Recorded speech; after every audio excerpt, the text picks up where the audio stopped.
All right, welcome to another session of Chaos Chamber, where not even I know what's going to happen. Oh, who's got their got an echo Somebody here? forgot to mute the tab. Hold on. I'm trying to do it. Hold on. Is that Keegs? Hold on. It just like randomly signed me in. My bad, all right? It just That's a signed me great in. way to start it. I love it. All right. We're good now. Go ahead. Once again, welcome to Chaos Chamber. Jesus. Living up to our names this go round. As always, I'm excited on this one. For everyone that was tuning in, coming off of our first D&D short session, which I think went extremely well and exactly as planned. I was pretty excited about that. Looking forward to when we can plan the next one and get it in. So I'll check out everyone's calendars and see if we can get another D&D short here in the next few weeks. Yeah. I like it. All right. We are going to have a full staff tonight, which is pretty awesome. I love when we have the full adventuring crew. We are just waiting on one more. He will arrive shortly. I think we could go into a recap while we're still waiting, if you're ready. Sure thing. This is a nice short recap coming off a short week since we already did a recap to the previous weeks after fighting the giants on the River Mirar, making your way towards Luskan. The giants fleed. After some split decision, you decided not to go after them and continue downriver and make your way into Luskan and go from there. Upon arriving at Luskan, you pulled through the city. You found that the city was on the north and south shore of the river that basically split it right down the middle. Seeing that it's the northern side of the city was warehouses, general shipyard, major ports. The southern side of the city seemed to be more the residences, the inns, the taverns, and a pretty run-down city from what you can tell. It looks like at one time it was pretty nice, well built. Some taller structures that have just seen a lot of use and lack of reinvestment. So unfortunately, just the cities seems to be much less than it was at one time. So getting off at the ports, you guys traveled south into the heart of the city to do a little exploring, little investigating, find some place to drink, some place to eat and stay, which brought you through the town. You kind of made your way as the further out in town you got, the worse and worse the town became. And as a group trying to find a little out of the way place, you found one with a swallow on the sign, a bird upside down, two X's across its eyes engraved into it, the sleeping swallow. Decided to make your way in there. Pretty filled pub at the time. Along the way, you're generating a lot of attention. So going in, grabbing an ale, and once again, Warwick heading to the bar, attempting to flirt and get some information with the bartender, an elder drow, elven drow that has certainly seen some things in her time. Getting a little bit of information from her, but generally not much. At which point, you guys are struck with a scowl on your face. First, Warwick, followed by Amrook, lasting a minute before dissipating, not able to track down the source of that. From there, you decided to leave the bar or the tavern and head over to the Hissing Minotaur. And we're going to pick up with you having just left the Sleeping Swallow and go from there. So, everyone, welcome to another episode of Chaos Chamber. I All right. didn't know if any of you do this, but I just happen to speak Minotaur, so if we run across any of them, let me handle it. Oh god, we're gonna die. No, I speak it very well. I think we'll be fine. I don't know if that was It in has worked character, out very. in character or out of character. That was awesome, Ashley. Agreed.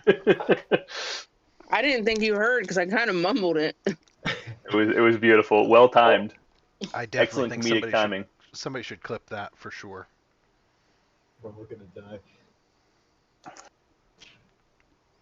I love it. Well, So, All right. Walk in. I'm still keeping my eyes peeled. Want to make sure nobody tries to pickpocket or take anything. Yeah, same here. I'm. Frank and I are on, alert. We don't seem aggressive, but my whole body's on the swivel. I'm just kidding. It's just my head on the swivel. Not the whole body. yeah, take a look around once again. There are a lot of looks as people meandering, just out smoke and leaning against buildings. You see some shady figures down alleys. Some people just kind of walking through the streets, but it's pretty light this time of night. It is just after dark. By the time you guys finish, so it's late evening or early night, however you want to call that.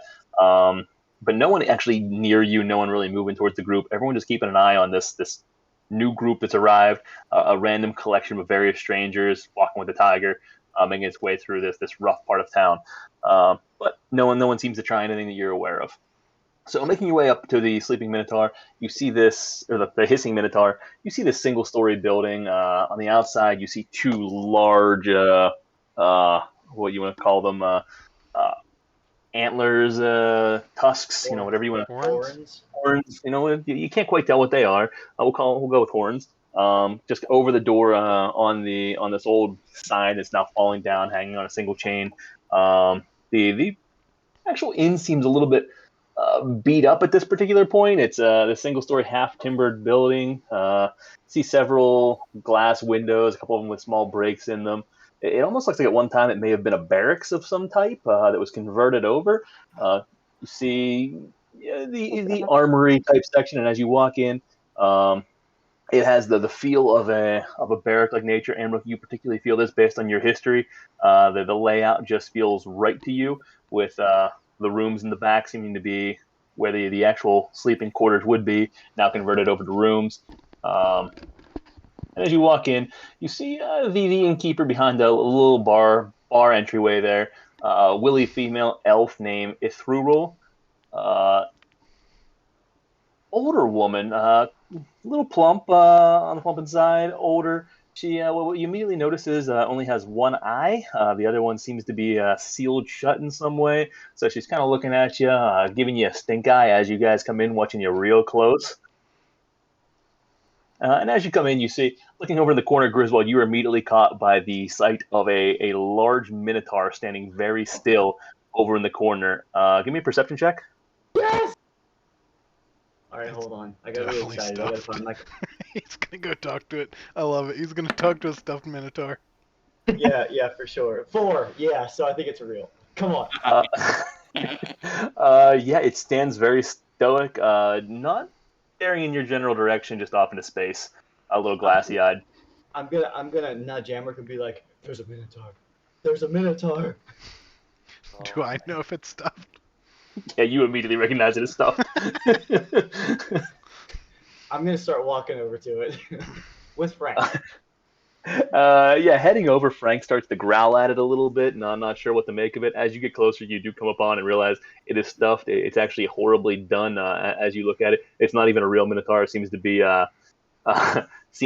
kind of sewn up amongst various parts that look like one. But as you get closer, you get within about 6 feet. The appearance, you may have been deceived right off the bat. You see the arm start to lift and come towards you. Oh. And it just freezes in a salute. Now Mechanical. I'm gonna do the same thing to it. No, I'm not straight-fisted here. Let me be clear. Just checking. Let me come down here. It's more like a half wave. A little salute going on. I don't know. I'm gonna do this. I'm gonna do the same thing. Came a little back and too be high like, in on the screen there. I thought this thing was stuffed, and I'll just replicate and be like, high five. And as it does so, it's going to turn its hand and hold it out to you, upside down, like it's offering you something. You can't quite see what's in the hand. I'll look at it. I'll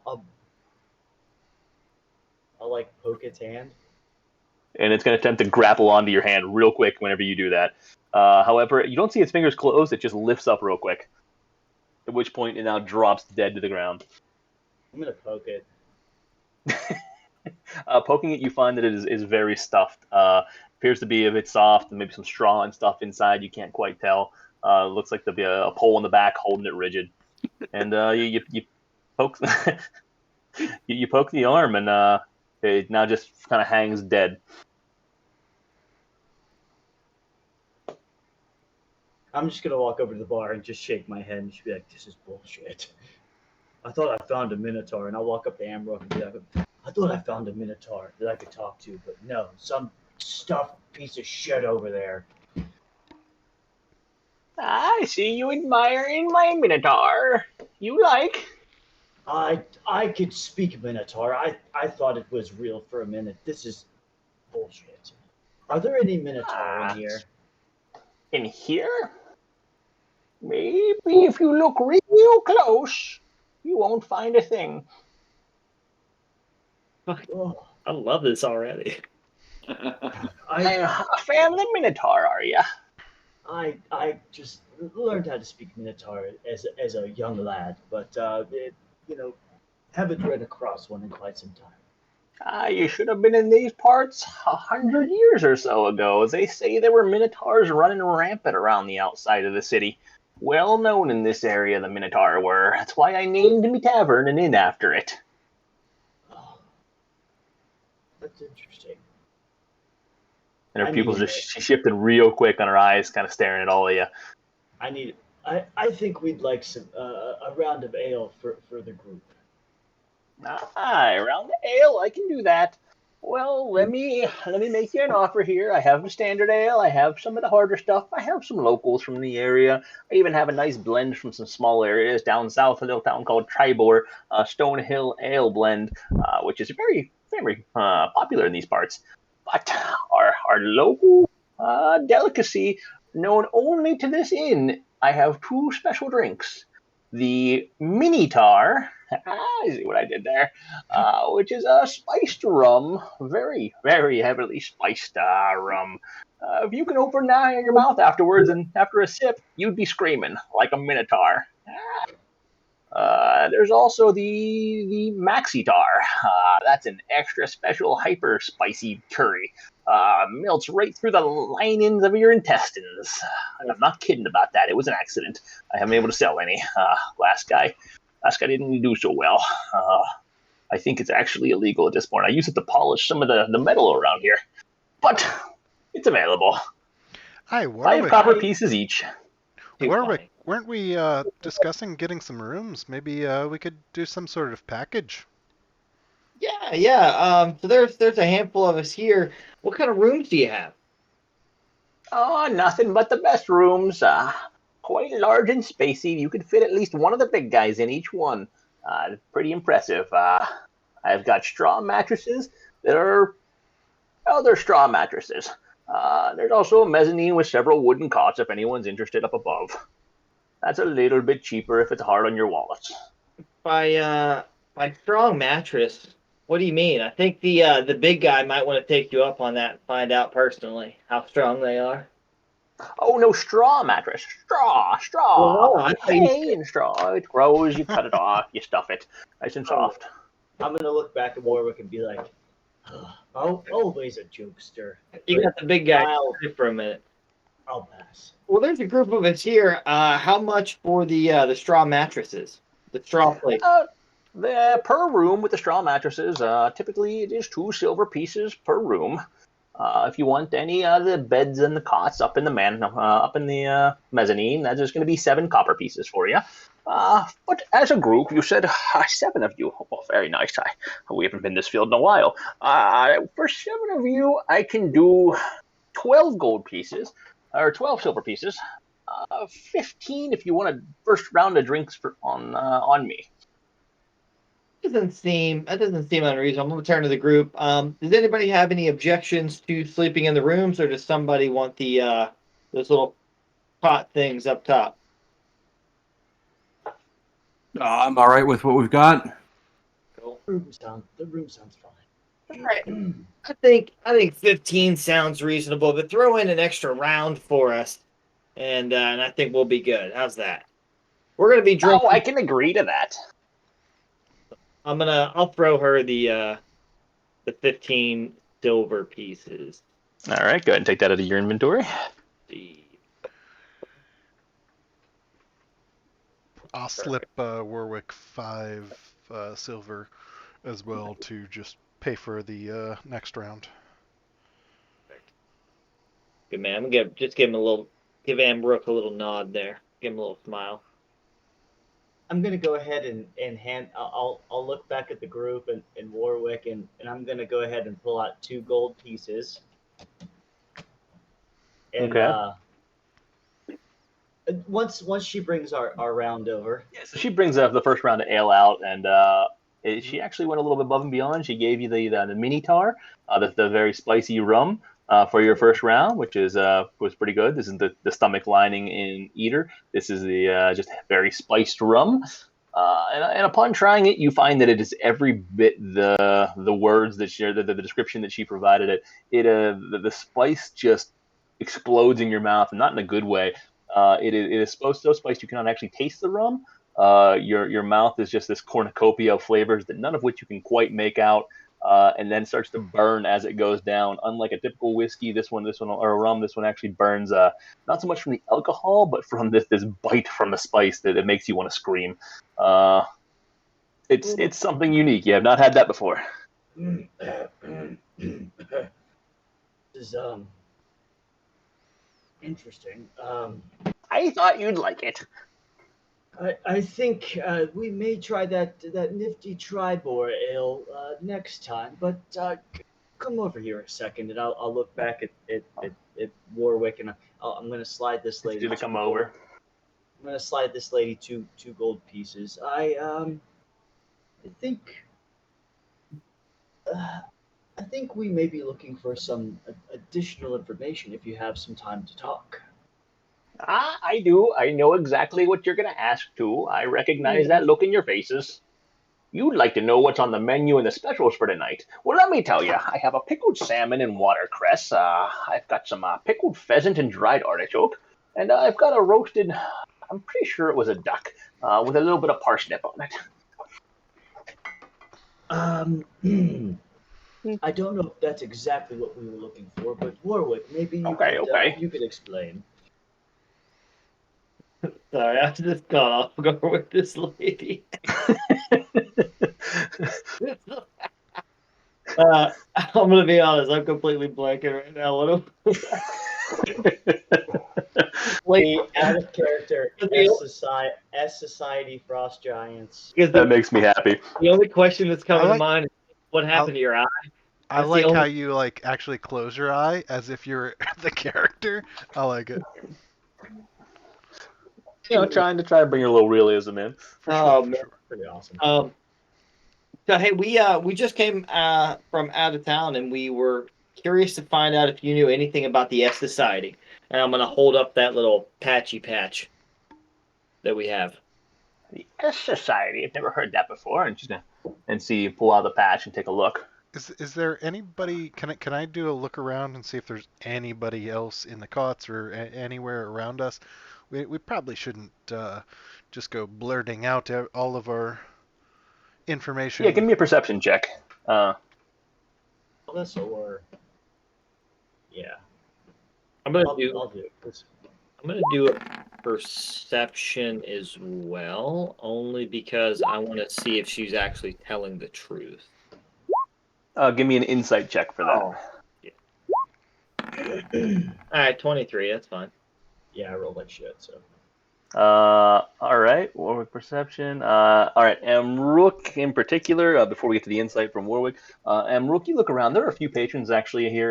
There's a few tables set up. It's a pretty small entryway. There's not a lot of space in it, so everything's pretty close and seems to echo. The crackle from the fire does seem to dull the conversation a little bit, but it echoes pretty well. You see what appears to be a male halfling soldier sitting over the corner, fairly fair in appearance. Sitting with a female halfling soldier, auburn hair, amber eyes. They're talking, both still wielding their light armor with swords at their side. They're quarreling a little bit, like a bit of a couple that is kind of away for the weekend and having a little mini tuss. They don't seem to be paying any attention to you. Let's see what you roll. 21. You also see what appears to be an elf, a little down on his luck, over in the corner, golden hair at one time, but it's pretty dirty at this point. Bright eyes. Small ears. He's actually staring at the fire and appears to be almost asleep, so doesn't appear to be listening in. But that is it. Just those three at the moment. So are the rest of us just kind of chilling at a table, or? Yeah, so I kind of figured that you guys just hanging out there at the table. You guys went over, found it's just a tall, round table that doesn't actually have chairs on it. You guys are just kind of standing around it. The fireplace is over in the corner or over against the wall. I'm gonna like semi-quietly, like I'm not trying to announce it to the whole room, but basically tell everyone else who's at the table with me, like, look, these guys wanted me dead. I'm not so sure they know that I am alive. I'm wondering how long it'll be before they come find us. And while you're saying this, she's looking at the patch that Warwick just gave her, and she's kind of holding it upside down, holding it right side up, turning it sideways again. This was definitely something. You call them the S Society. I assume it's because all the squiggly S's on here. That is correct. I don't seem to recognize it. It sends a little tingle up my spine, like I may have seen it before, but nothing I can tell you. And based on your insight check, she appears to be telling the truth. You get a pretty good read on her. She's trying to figure it out and doesn't seem to recognize it. Is there anybody in town that you would recommend we go talk to that might know a little more about it? Oh, that's a good question. What would you say these guys do? Are they a craft or artist? Are they? Is it a boat? I'm not sure what I'm looking at or what I'm supposed to be looking for. That'll help me direct you who may have the knowledge. Say they're and anybody correct me if I'm wrong, but I'd say they're more of a guild set to what would their specialty be? They're hired contractors. Mercenaries. Mercenaries, yeah. Oh, mercenaries.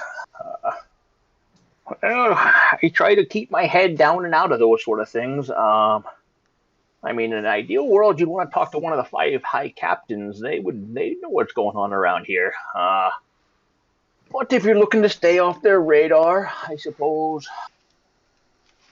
there's some pubs you might find some people that are a little bit more well connected. Have you happened to have been over to the Sleeping Swallow yet? Yes. No, you've been to the Sleeping Swallow. All right. Well, that's not going to help you at all then. If you're looking for mercenaries, who are the 5 high captains? The 5 high captains haven't been to Luskin before, have you? No. Would I know from previous? Give me a history check with advantage. Okay. Since you're from the area and Mirabar has a closest relationship to Luskin. Nope, don't know shit. Yeah, you have no recollection of the history whatsoever. The 5 high captains don't ring a bell.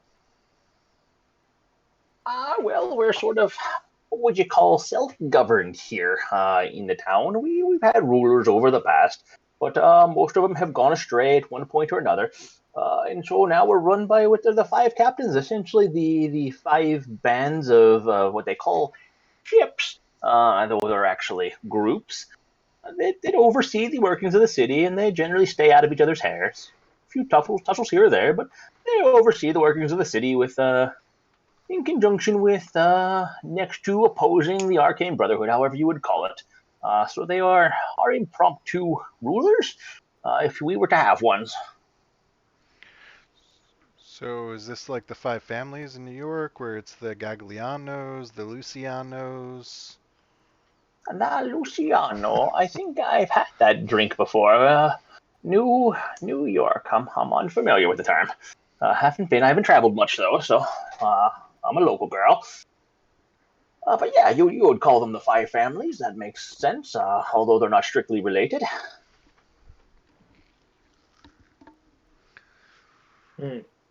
Interesting. Where would we find the families? If we were Usually, you'll find most of them around. We're pretty well protected at any given point. Usually they're out on their boats, but in the evenings they tend to make their way around the pubs. But they also hang on the northern side near the warehouses that are theirs. Each of them have their own warehouse district up to the north. They tend to be at. If they do come into town, depends on who they are and the underlings. They drink at the various towns. You can usually find at least one of them at the Wagon Rut. But the Full Sail is a little bit higher end, and that's where the high captains will occasionally show up, but very rarely. They typically have their own stock at home. They don't make their way into this side of the city very often. Interesting. All right. But if you're really looking for somewhere with information about mercenary groups, I would go to the Crusty Troll. That's where you'll get the real information. Rusty Troll. The Crusty Troll. And where is that in relation to here? Is it pretty close? It's about 5 blocks to the north, towards the river. Northeast specifically. Crusty Troll. All right. It's a wee bit busy and rowdy this time of night, but they generally have a good amount of information, and the mercenary groups tend to hang out there. Be careful what you say. Okay. Is there anybody in particular at the Crusty Troll that we should talk to first? Well, that's a good question. I used to know the bartender over there. Dated him for a while, but we had a falling out. So I don't know if he's still there or not. Who is it these days? You know who I would recommend talking to if you show up there. You are probably going to find a how best to describe him? He is a white frizzy-haired man. The hair tends to awkwardly hang over his face. Doesn't clean up very well. You'll see he's got dancing blue eyes. They're just deep blue eyes if you stare into them. Oh, what blue eyes they are when that hair doesn't cover them. Oh, sorry. Yes, just the blue eyes. You'll find the name Aiden Shepherd. He was a hunter back in his day. Now he just likes to tell tales. He tends to know the goings on in the city. He likes to reside in the corner booth over there.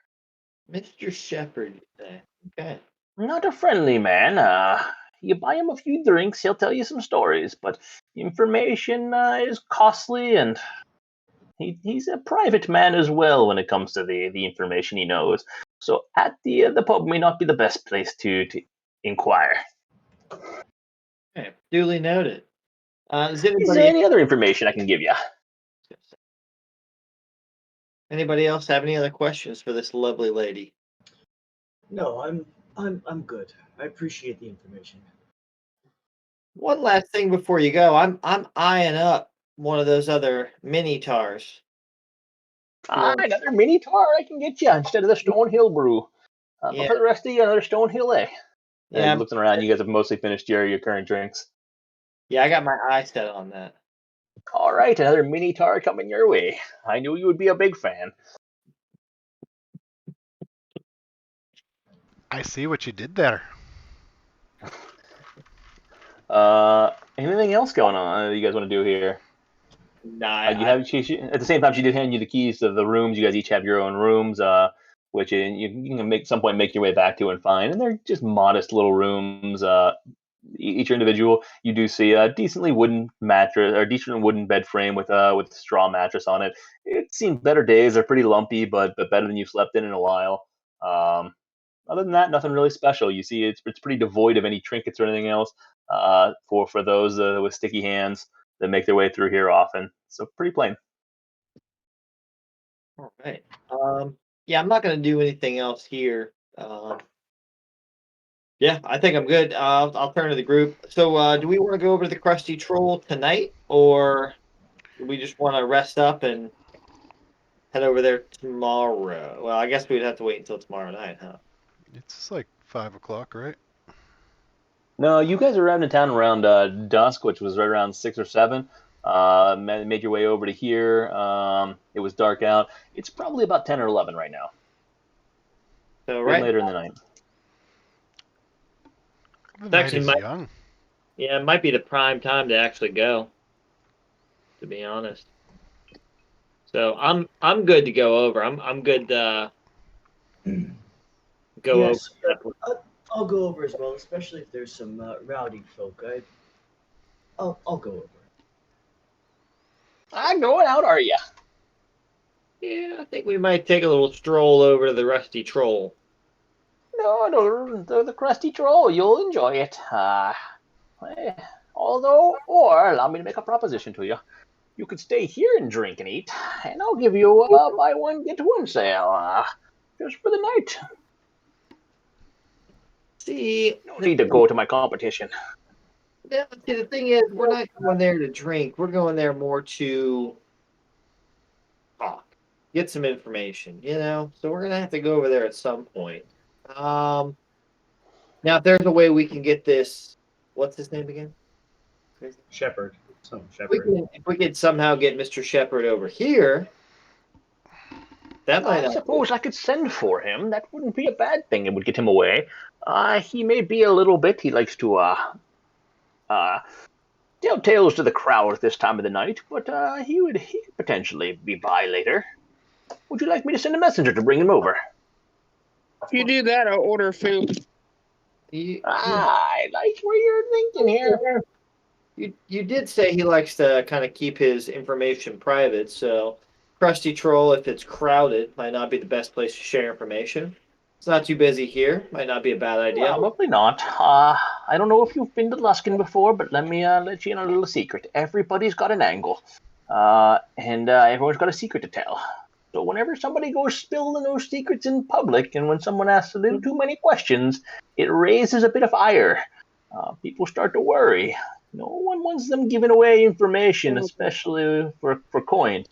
Who knows what secrets they're giving up behind their back? People can get in some pretty big trouble that way. I'll turn to the group. Anybody have any opposition to sending Mr. Shepherd versus going over there? No. All right. Let's do it then. Deal. But I'll take All it. right. Deal. Another Minotaur coming over, another round across the board, and some food for you. That artichoke. I mean, sounds kind of good. All right, I'm bringing out the house special for everyone. Okay. That'll be 10 copper pieces each. Food wasn't included in the deal. Food wasn't included in the deal. All right. But it's good food. At least it was at one time. How much? How much did you say it was? 10 copper pieces apiece. I'll what's that be? 7 silver. I'm gonna hand her a gold piece. A gold? Oh, all right. I might have you guys stay a few extra days if I can. Just gonna bite down on it a little bit and throw it in her pocket. I'm gonna look over to her and say, the big man will give you a little something extra if you go to his room tonight. Give her a little wink. Is that so? And she's gonna go over and just gonna give him a little pinch in the butt. Oh, I'm gonna blush a little bit. You've never seen a Goliath blush, but I like seeing it. Oh, I'm gonna start blushing here soon. Thank you, but I'll have to pass tonight. Thank you very much. Maybe if we make our You don't know what you're missing. Maybe if we make our way back into Luskin, I'll take you up on that offer. Pops at her. I'm gonna keep an eye out on you, big guy. Fucked up. Grizz is still holding out for Linene. Yeah. My heart is somewhere else. I'm just imagining her looking at me and her eye going like this. It's kind of darting back and forth, up and down at this point. Yeah, that's all I'm thinking about, and I'm like, I don't know what to do. All right, so you guys go hang out. She brings a few more rounds at various points while you guys are just chatting. The rest of the patrons in the bar, the three others, the two that were the two soldiers, the halflings, seem to have made up, and they meander off and head towards the room. The female soldier giggling a little bit. Now she does so, pulling the other one by his hand. The other the other male elf is completely out. You hear him snoring at this point over on the chair. He's slumped down over pretty good. But other than that, that is it. So the night kind of goes by quietly. Did you say you were sending for the gentleman, not sending a message to him, right? Yeah, she said she would send for him. So whatever. Yep. I just want to make sure that you weren't changing your mind there. I didn't misunderstand. So not maybe an hour or so passes, hour and a half, before a older gentleman seems kindly, seems to be pretty rosy note at this point. You see rosy cheeks, rosy nose. He's been drinking. You see him stumble into the place a little bit, looking around. What was I sent here for? Booty call. This was unacceptable. I told you we were done.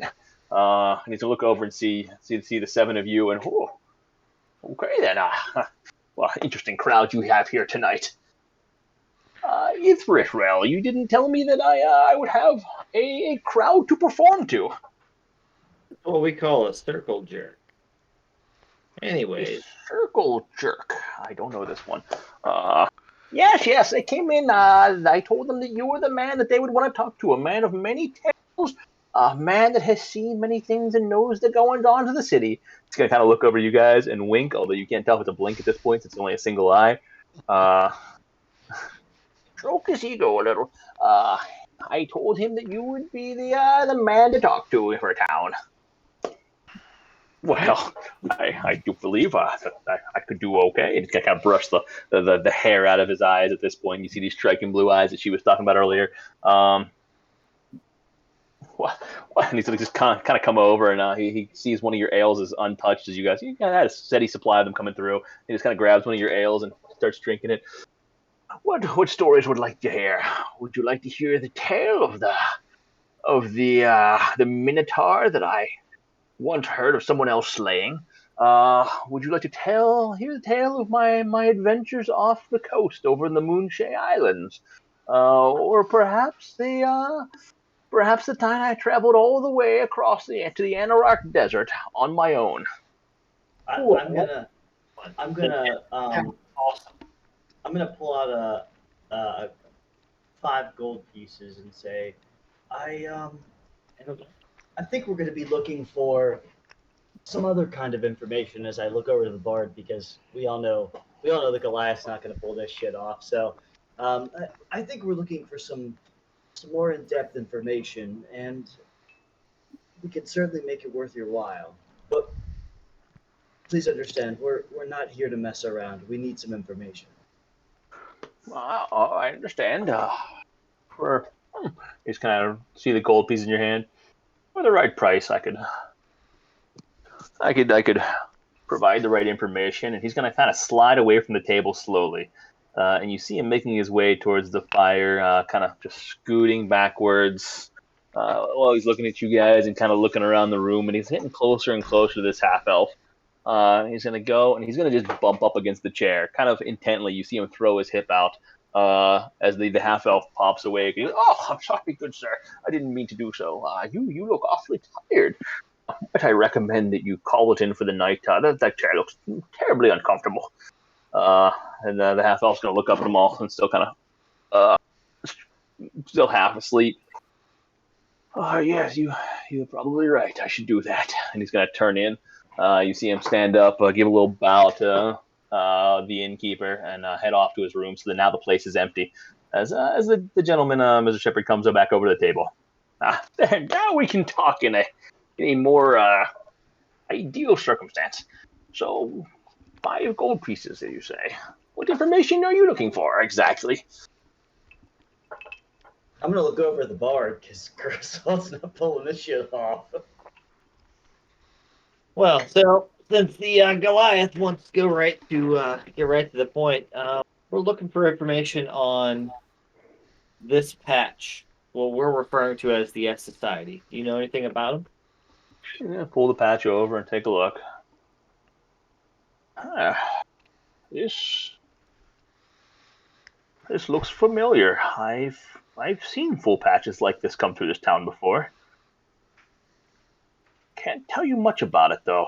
Not one of the major mercenary groups within the city, I can tell you that much. But they do tend to make their way through here on occasion. Any idea who we should talk to find out more information? Give me a persuasion check. By the way, has anybody told you how nice your eyes are? Well, no one has. Make a persuasion check with advantage. Okay, persuasion check with advantage. Let's roll again. 24. 25. Well, I don't know if you want to talk to anybody else. Maybe you could enlighten me a little bit more. What are you looking for with this patch exactly? The leader, more about the group. What information can I gather for you? We're looking for any information on them in general. I mean, whatever information you have. Do you have information on the leader or the group in general? Whatever you can give. Well, I can tell you this, that they do travel through here, come up from just slightly south, somewhere on the outskirts of the city. Uh, the rest of the patch is similar to this. A lot of squiggles throughout. Many S's. I like that. No one quite knows what to call them around here when they come into town. S Society would be a good one. I'm taking that. I'm stealing it, by the way. Don't tell anybody. I might have to But take up a gold piece for trademarking that, just so you know. Well, let's As I- not as get too. My memory might get a bit foggy if that's the case. I'm just kidding, and I'm gonna call over for another round of ales. It seems like I can. Seems like you're quite thirsty, and I'd love to keep some ale coming, and I'll Yes, excellent idea. So really quick out of character. Yep. So we've got descriptions of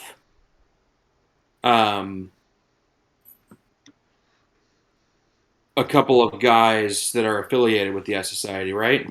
You do? I was just looking to pull them up. So perhaps we should ask our buddy here if he's seen some half-elf with golden hair who's always smirking. Or a half-dwarf who's light-skinned, wears a gray suit, and has red hair and a pixie cut with sharp amber eyes. Well, as a matter of fact, those are the exact men I was just going to tell you. They tend to make their way through here, always together, sometimes with some others. Occasionally some light meetings, but they're the ones that show up in this town more than anybody else. I've seen that patch underneath their overcoat a few times, and that's why I recognize it. Hey, there he is. Yo! Oh, What's up, buddy? We already solved the mystery of the S Society. Griswold killed 3 people, and we are now friends with the Frost Giant from Bryn Shander. Let me guess, you guys just started like 5 minutes ago. It was maybe 10. Close. It was like a half hour. We're talking to a guy in the hissing Minotaur that is known to have some information. We called him over, and we're sweet talking him because that seems to do the trick. His name is Chamb3r, I believe. I love how excited you were that there was going to be a Minotaur in the hissing Minotaur, but you don't think that about the prancing pony or the swallow or anything else. I'm really upset at the moment that there wasn't a real Minotaur. I mean, the Minotaur did try and give you a high five, though. Someone's probably levitating that shit and messing with me. So no, bullshit.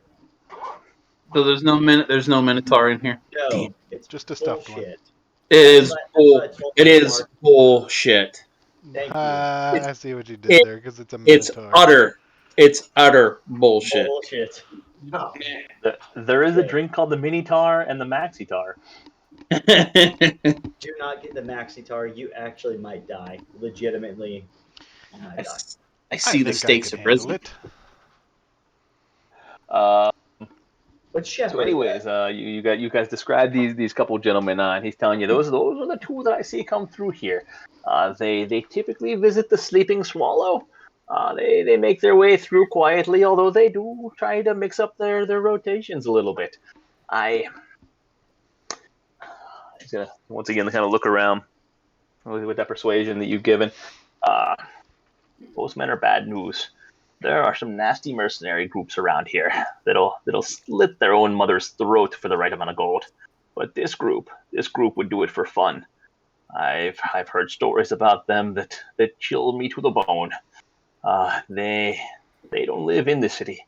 Supposedly they live outside the city somewhere, to the south. And I don't know what you know about the city, but once you get outside the walls, nothing but ruin for as far as the eye can see. Ruin, mayhem, and disaster. You travel too many roads outside of this city without making it through and coming back. So I don't know where they stay, but they must have cojones the size of cantaloupes to do so. That's all I know. But they make their way through here every 3 or 4 days, I would say. No strict schedule. When was the last that you saw them? Has it been a couple of days? I've I haven't heard of them being in town for a few days, so they may be due, but I don't cross paths with them every time. I tend to stay down at the Crusty Troll, and they bounce around a little bit, so we would have to ask some of the barkeeps in town to know for sure.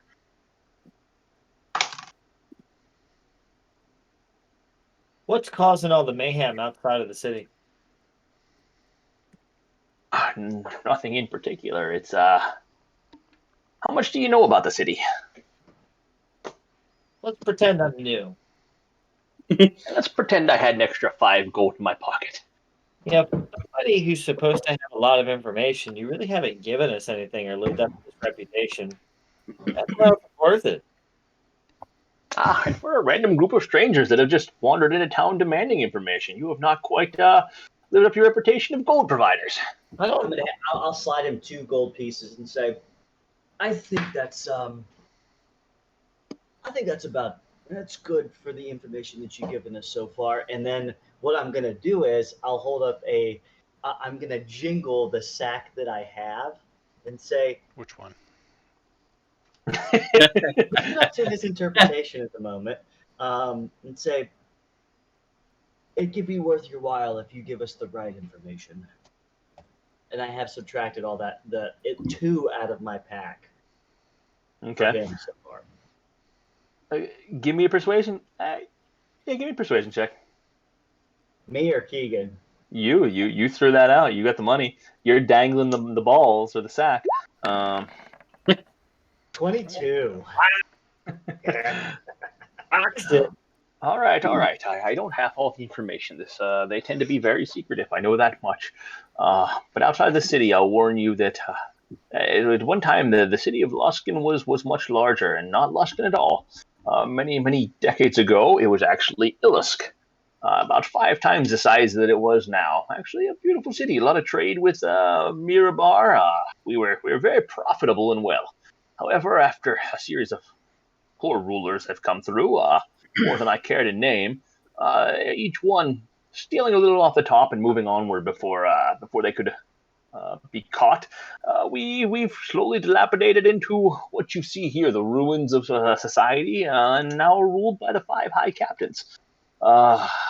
Because of that, the rest of the city at one point or another, between war, infighting, and some other battles, was destroyed. And so there's nothing but ruins on the outside. Since then, it's just deep shadows and areas that many men do not cross. There are things out there that I'm not entirely sure what they are. I certainly know not to head out after dark, but I've heard tales of wolves that would bite you and change a man to the core. I've heard tales of undead beings that have struck, skeletons that walk on their own, dead bodies that once again stand again. You weren't ready for that one. That's out of character, by the way. I just thought it would be funny. All right. Sorry. He goes, it's a place of non-description out there. Amrook, you're doing an insight check here? Yes, please. So as he's describing the outside of the city, he seems not only sincere from what you can tell, but generally a bit scared. Despite his reputation, he seems a bit cowardly towards what's outside of this city. Talking about these undead and skeletons. As for everything else, genuinely, he appears to be telling the truth from what you can tell. He doesn't know a lot about the society, but he does recognize the 2 men that Siddle described. I get a smirk on my face. The undead don't scare me too much as I grip my morning star. I'm eager to smash. Well, son, I live in the land of the living. I tend not to fight these sort of things. And if we were to take care of some of these undead, would that do the city any justice? So they may be a bit disappointed in you at the time. Those undead and those terrors are what generally protects the city. There are only 3 major roads in and out of the city that are still in use today. One north, one south, and one to the east that are kept clear by the Arcane Brotherhood.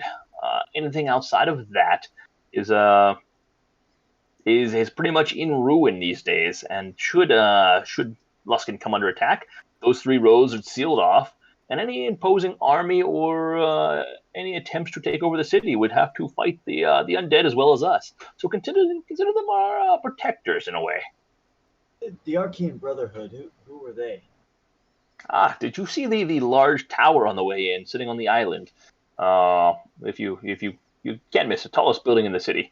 The Arcane Brotherhood is a series of wizards that, while they keep fairly quiet, rumors about them abound, and they run the city from the underbelly a bit. Not directly by any means, but they have severe influence. Quite powerful wizards nonetheless, although their true intentions are generally unknown. But they kept us safe whenever the frost giants attacked, and then they keep the undead out of the city. So I must appreciate them. Tell us about the frost giants, and I'll slide him 1 more gold piece. That's tell more us of a 2 gold piece story. I'll slide him 2 gold. I'll slide him 2 gold pieces. All right. The Arcane Brotherhood. What are these wizards called? Oh, the wizard. Okay, yeah. Don't let them move. Sorry, just reading the chat. So you want to know about the frost giant attack, or the wizard protectors he was talking about? I just missed it. Oh yeah, called the Arcane Brotherhood. They're in the tower that came through. It was like a hand that came up out of the out of the ground in a way, almost a cactus.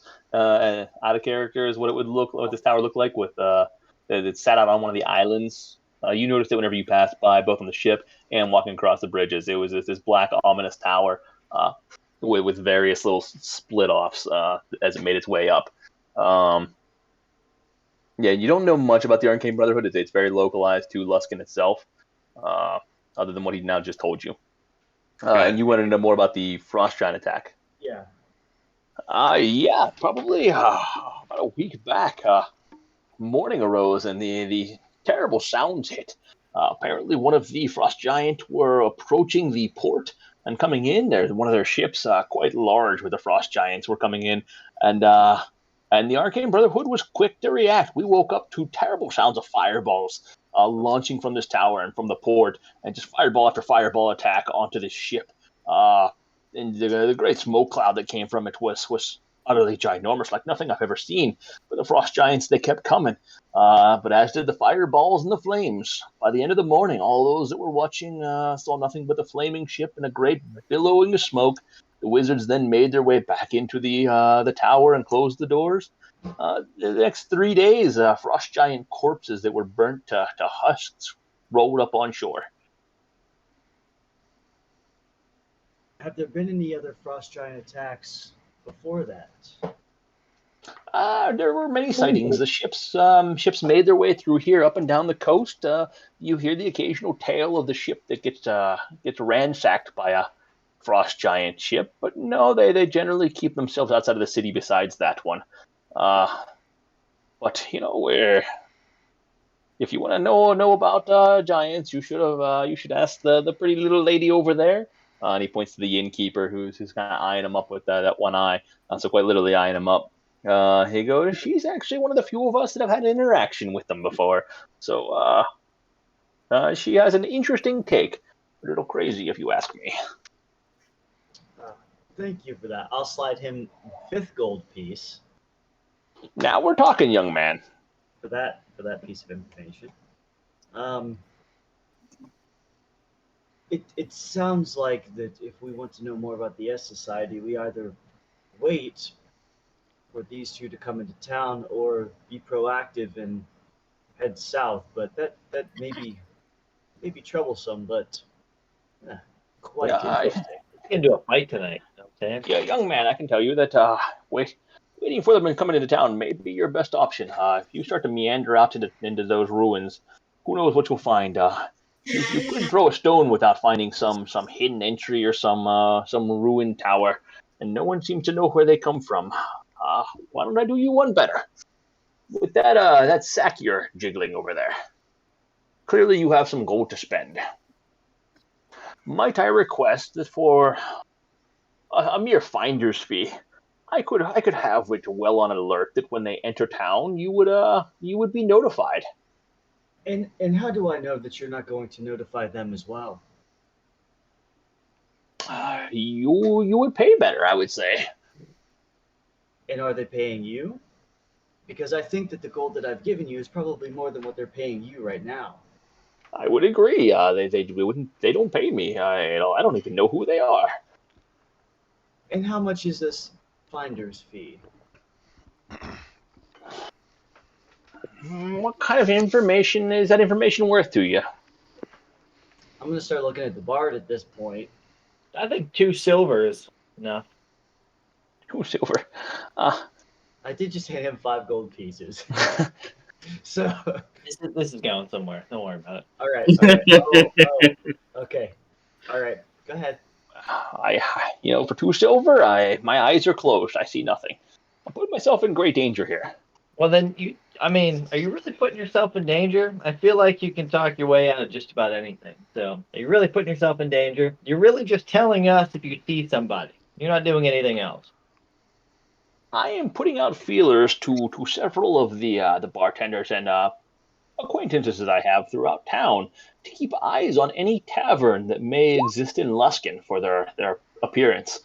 That is a lot of risk out there.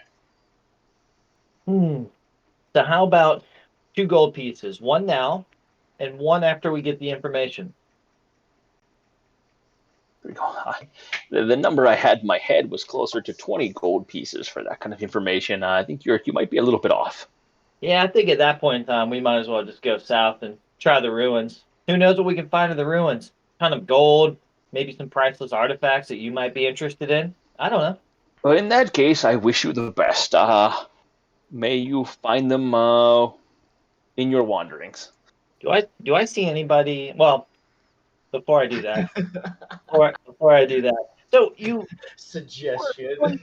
before you go off, I want to ask you. You seem like you're a man of the town. Do you happen to have a place around here that you own? Maybe we can go back and have a more detailed and private conversation. Maybe some extra gold might be in it for you.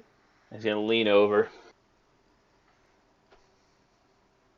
I'm not sure what you're getting at, but sir, I do not find you attractive that way. If you're trying to get your way back to my bedroom, No, I'm gonna lean into him and Kiss him on the lips.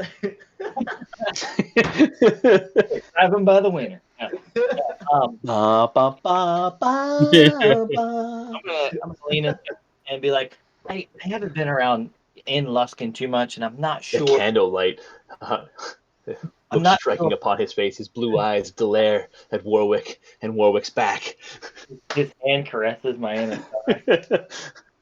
Like, I haven't been in Luskin, and I'm not sure who I can trust. But I feel like if we want to start talking about, hefty amounts of gold, I'd rather be in a more private setting, somewhere that I might feel a little more comfortable and that I can trust. In that case, I imagine you have a room here. Would you Yeah. not trust this random room that was just assigned to you recently? More so than my house that I take you to, which you have no history of. I don't know. So he just admitted he has a house, though, correct? Okay. I do have a house in the vicinity, yes. I do live somewhere, not on the street.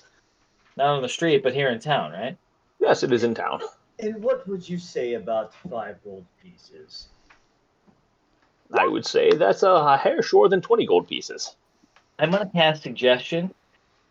You guys are gonna be mad, so just get ready for it. I'm gonna cast suggestion. I think I rolled what were my rolls? It was like a something and a 9, I think.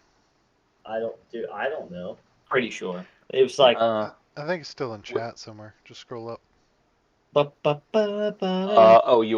Your Portents. no. Yep. While you're looking at that, what 2 classes do you select, Amrook?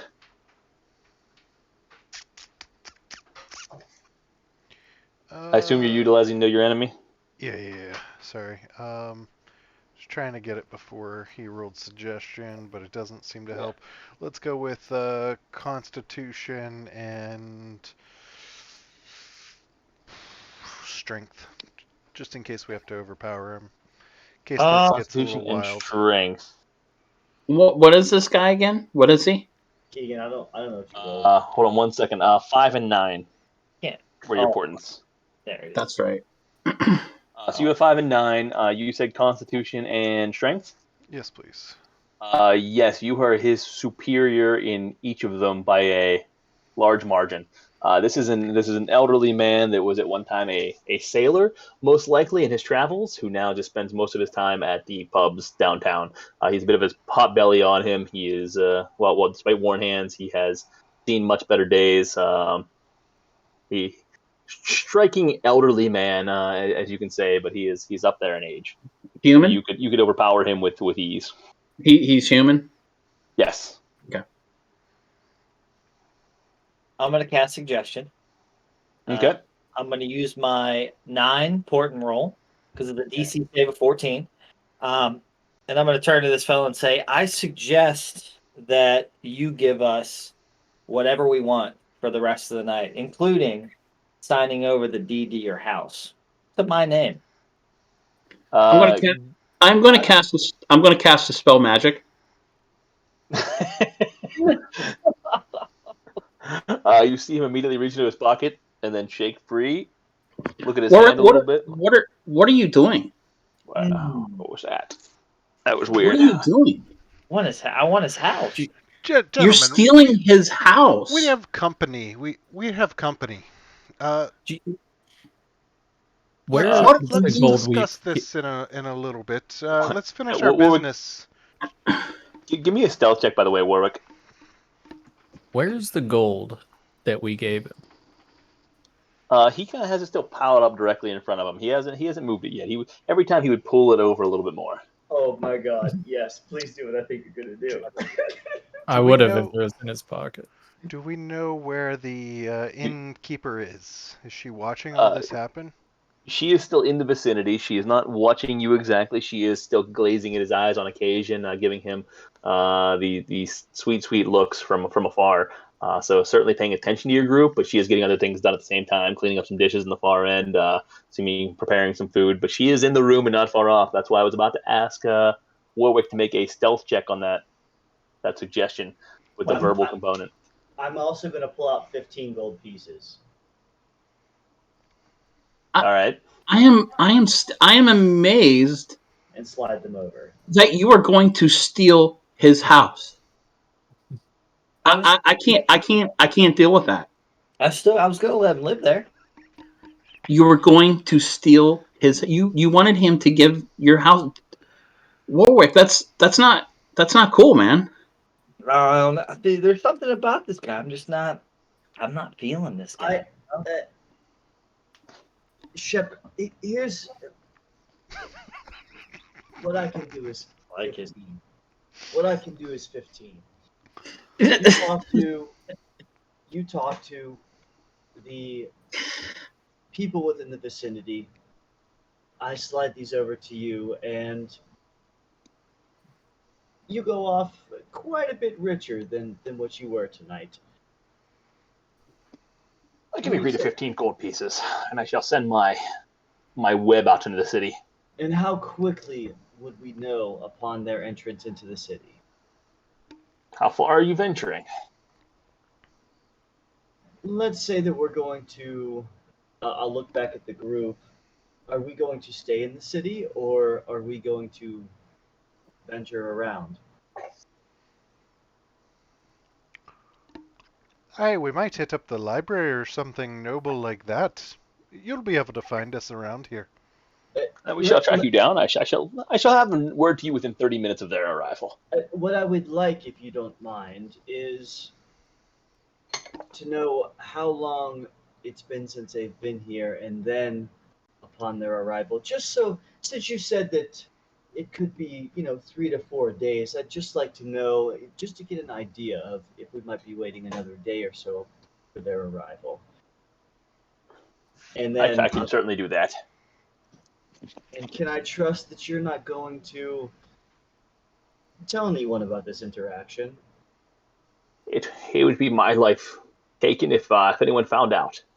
Son, have you looked around these parts whenever you came through? Who do you think is going to be the man judged harsher? The ones asking the questions or the ones giving up information about the mercenary groups in the area? Do we actually believe him? Make an insight check. I fucking believe every word, apparently. Yeah, he looks very sincere to you. Warwick, you're digging a little bit deeper here. He appears resolved, but a bit scared at the same time. He seems to be a man that knows what fear. Althea, you're in the same boat as Griswold. You believe every word that he's saying. But Warwick, he seems to be a man that has accepted his fate. He knows the game that he's playing, and he's comfortable with it. But there's certainly the level of fear. It's like playing Russian roulette. There's a level of fear and excitement there whenever he's telling you these things. So he's willing to sell us out if someone pays him more. What's that? So he's willing to sell us out if someone pays him more? Kind of like that? Playing the game roulette? That could be the game, but at the same time, you see the fear of a bit of loyalty. So yeah, coin seems to drive him from what you can tell, at least at the level that you're reading him. But he's a man that plays a bit of a game with his life, but balance. Please understand that if we find out that you've betrayed us and put us in harm, that bad things, what these people here may do to you, be nothing compared to what happens if you do something to us. And Frank's just going to go up and just sit right next to him, kind of give him a little grimace, Make an intimidation check with advantage because you sent Frank over. Yes. That one. I'm waiting for it. Double nat ones? Oh, there you go. That 20. You see him No, swallow considerably, kind of wipe his brow a little bit. I understand. I will not betray you. You've paid me good money here. I respect that. This is a very, very important matter to us, and I generally would not go along this kind of path, but this is very important to the group. And Unless we were in Mirror Bar. and I just start smacking bitches. I appreciate the confidence and the secrecy here, and I'll wave over another round, and that'll be it. That's all I have to say. All right, and as Frank's sitting near him, and you just giving him that threat, on that note, I'm gonna bid you adieu and make my way out. Much appreciated, gentlemen. This has been a fun evening. You shall hear from one of my acquaintances again. Goodbye, and he's gonna just bounce out the back of the door, and then you kind of hear it as he seems to move very quickly. Warwick, what the hell? We're seeing a different side from Adrian today. How many other houses have you stolen that we don't know about? Don't worry about it. I can't wait for the suggestion, and then this is gonna be awesome. Are you eating spaghetti again? That is spaghetti. I have a few houses to my name. Are they legitimate though? Oh, they're all legitimate. Every one of them. No. Inside check. Go ahead and give me an insight check. And Warwick, roll either a deception or performance or persuasion, depending on. As they're rolling this, You can also roll it silently. You could also just roll it to G. Yeah, just roll it to me, so you don't on need. the He doesn't top need to know left, which it'll one it is say- unless he loses. In the top left of the thing, it'll say public or GM, just to do 2 GM, and it won't show any of us. Deception or Or deception or Persuasion. persuasion. Deception if it's false, persuasion if it's true. I'm also going to look at the group and say what Warwick may have done prior to the group is +1 to that. Actually, +2 because I'm in. Is that a saving throw? Oh, yeah. You get a pretty good beat on Imadrin, and he seems very much to be telling the truth. That he's being legitimate? He's being legitimate. You feel like you've got a very good read on him. That he hasn't used suggestion to buy other houses? Correct. Yep. Okay. I'll say what Warwick has done prior to the group is probably his own business, but I'll look at Warwick and say, Warwick, whatever your intentions were, it may not necessarily clash with the group. I think that we may just would like to know, me personally, to understand what the intentions are. We have tried to stray off the idea of taking from people, and you are certainly powerful in the things that you do, and certain things, as you've seen, I happen to kill someone with good intentions, and if your intentions here were the same, I can understand that, but maybe the secrecy is what's really clouding the judgment here, clouding what we think here. No, this guy is he has worked his whole life. He was obviously some kind of a sailor of some sort. He's worked for a house, and you were going to just take it from him. Warwick, that's not cool, man. Do you guys bought the whole thing that he's this good guy, doesn't work with mercenaries, doesn't pay for rumors, doesn't pay for, basically sell information to the highest bidder, and you think that's an honest to good, loyal job? It's better than stealing houses from people. I mean, I feel like he would probably sell us out to a higher bidder. I mean, whatever, fine. Yeah, we're requesting his service here. Stealing his house from him is not cool, though. I don't know, guys. I think we're gonna have to differ on our opinions here. I mean, if anybody else is wrong with is upset with me for doing that, I'm sorry, but that's how I feel. Please work. Don't on my behalf. I don't care about anybody else. But on my behalf, don't do that again. I'll take it into consideration. I'm just gonna drink and say, yeah, I'm just gonna drink at this point. I'll actually walk over to the barkeep because I wanna, or I'll wait for Over to ask her about, because I want to ask her about frost giants real quick. Ooh, I like it. She's gonna come over. Can I get you another round? Hopefully that bore fruit. I'd like to ask you about the frost giants. We may have heard that you have an interesting perception on the giants, and being a big man as myself, I'd be curious what you think about the giants, the big fellows. I don't know much about the frost giants themselves. They seem a bit grumpy from what I hear. They certainly have been unpleasant to the town and the area. But those giants, I don't think they're all bad. Looking at you, I think you understand that, as you seem to be a bit giant yourself.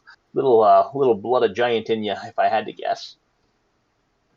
If I were Keegan's character right now, I'd say, would you like a big piece of giant in you? But we won't go there.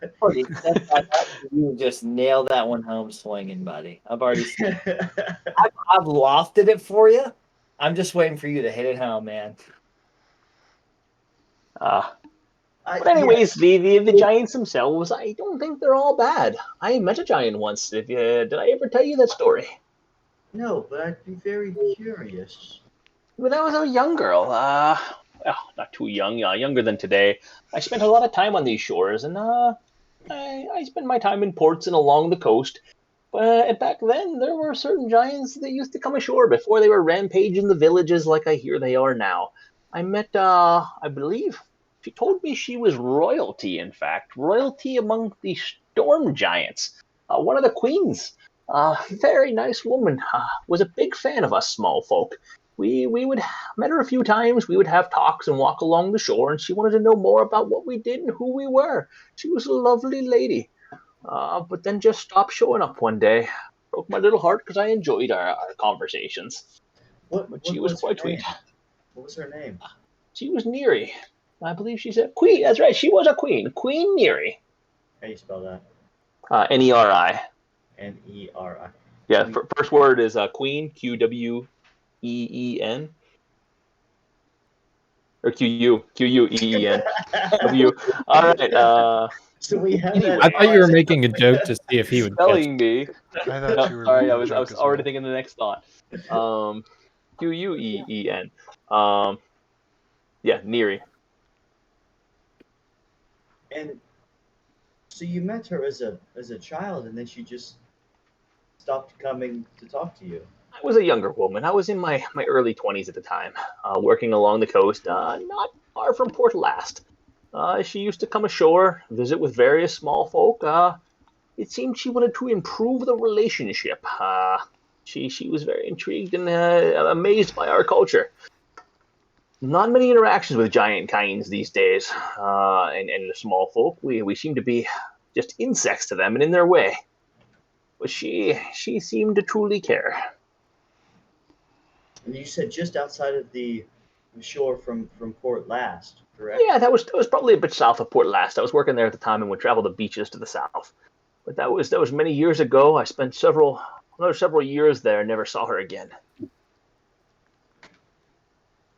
My thought is, she would share with me many things. Her husband did not have the same feeling towards small folk. We were minor inconveniences that would be wiped off the map to him. So I assume she found out he found out she was traveling here and decided to stop letting her. Is there anything else? Did she tell you anything else about her plans or the plans of the giants? Anything about the frost giants or any of the other types? No, she spent a lot of time asking questions back then, and it's been a good 30 years since then.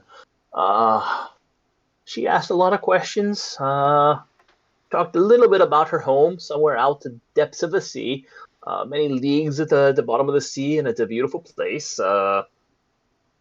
No, she just said she wished that more giants had her mentality of being a fan of the small folk, and that we could have more peace. Obviously, that is not what's happened these days. I couldn't agree more. It seems like things have become more ferocious as of late, and it's sad. It's something that we're looking to correct. We've run across many giants ourselves, and unfortunately have had to take care of them before they've harmed anyone else.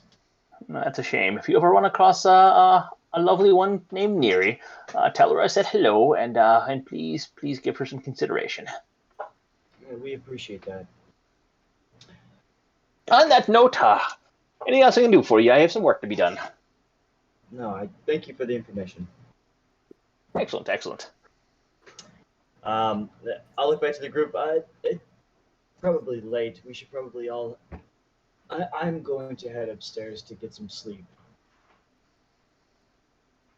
I'll chug my beer, my ale, and head upstairs. Okay. And with So you head up with Frank? Frankie Poo. Yeah, I'm calling an early night too. All right. Anybody else doing anything in particular besides a long rest? Nope. All right. On that note, then, do you guys want to take a quick bio break? Then take your long rest, adjust your spells however you need, and we'll pick up first thing in the morning. Yep. Sounds good. Sounds like a plan. Great. Let's take a 10-minute bio break, and we'll meet back here. Awesome.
That kills people, Carl. My stomach's making the rumblies that only hands can satisfy. I can't. I love it. Welcome back. All right, and we're back. So if you guys haven't already, read through the long rest. I've now reset the API, so it should work if it didn't before. Yeah, it does. Perfect. Which I went into my spells. Bloop, bloop. So what are we? So have we decided if what we're doing? Are we staying in town? Are we going somewhere? We haven't decided yet. I think we'll do that. Figure it out on breakfast. Or at least that's what I thought. I hope it's like that breakfast we got in Tribor that one time. Oh, Griswold really enjoyed that one. Is that what you're doing? All right. So morning comes. You guys have not yet left the facility. You guys come downstairs, and there's a younger lady there. You see general resemblance to the bartender from last night. But she comes down, takes you guys over to the seat. Once again, brings you over. What can I get you anything? Let's start with your name. Of course, this one you want to know the name. I don't have this one prepared. Did you have it prepared that we were going to kill the five captains? I have everything prepared except her name. Malia.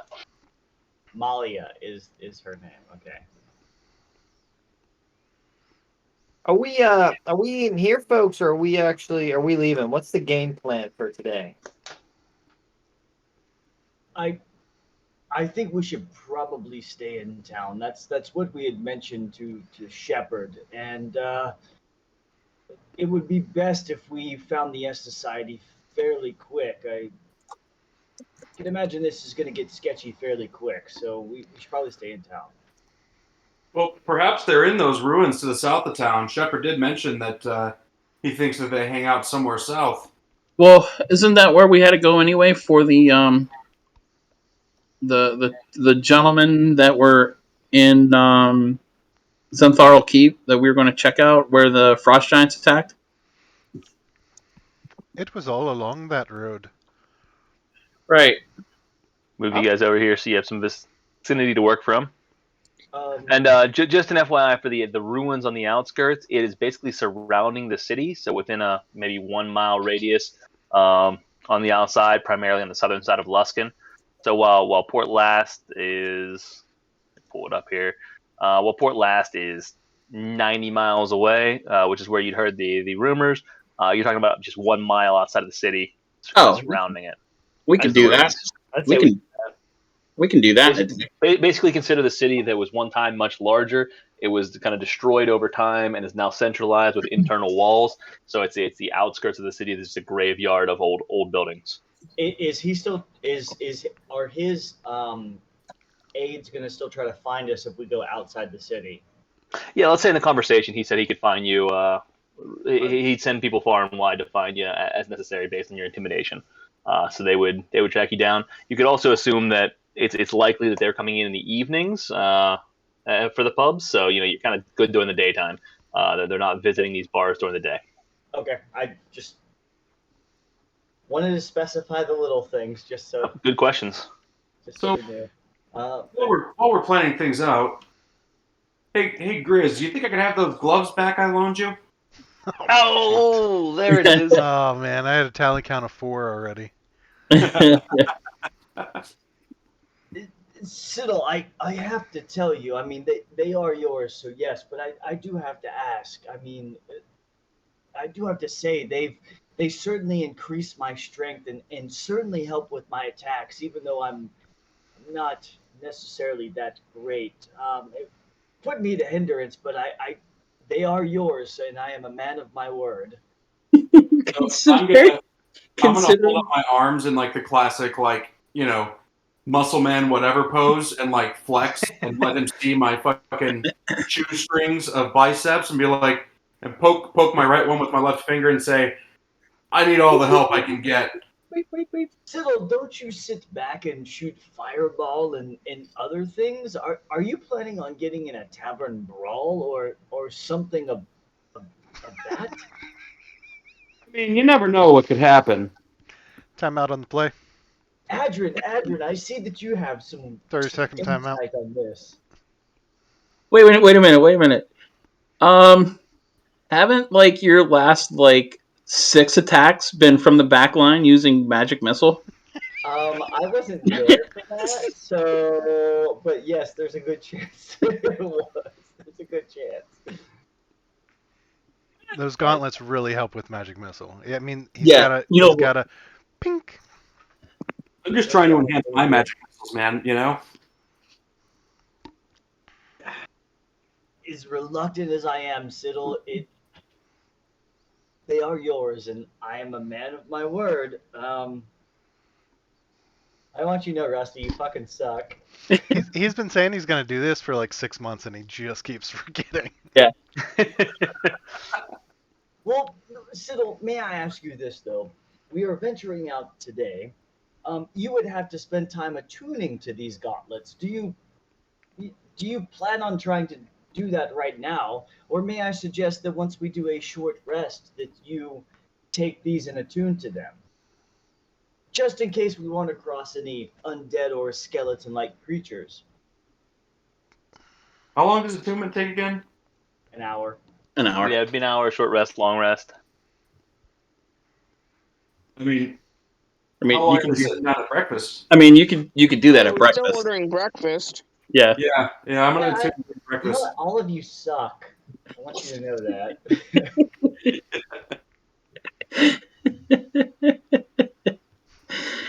I guess he's getting his gauntlets back. I will hand over the gauntlets. I am a man of my word. If that's what Siddle chooses. Well, if that leaves a slot open for your attunement, you can attune to the Rod of the Vonadot if you want. Since you're the one that has it in the bag of holding. I want to do that. I can also attune to my mocking shield and do vicious mockery and really like fuck with people, which would be kind of funny. Well, then go ahead then. If Siddle wants, I'll hand over the gauntlets and I will attune to the mocking shield. If still once. Yes, please. This is this hurts. Siddle, this is certainly going to hurt, but He's so upset. here you go. As I Thank reluctantly you. take them off. And hopefully they shrink back to size for Siddle's. Siddle, I don't think these are going to fit you. I mean, they As you say that, they shrink down to his size. Apparently they fit you too. Never mind. It's like Tony Stark's nanotechnology. It just fucking If the shrinks. glove does not fit.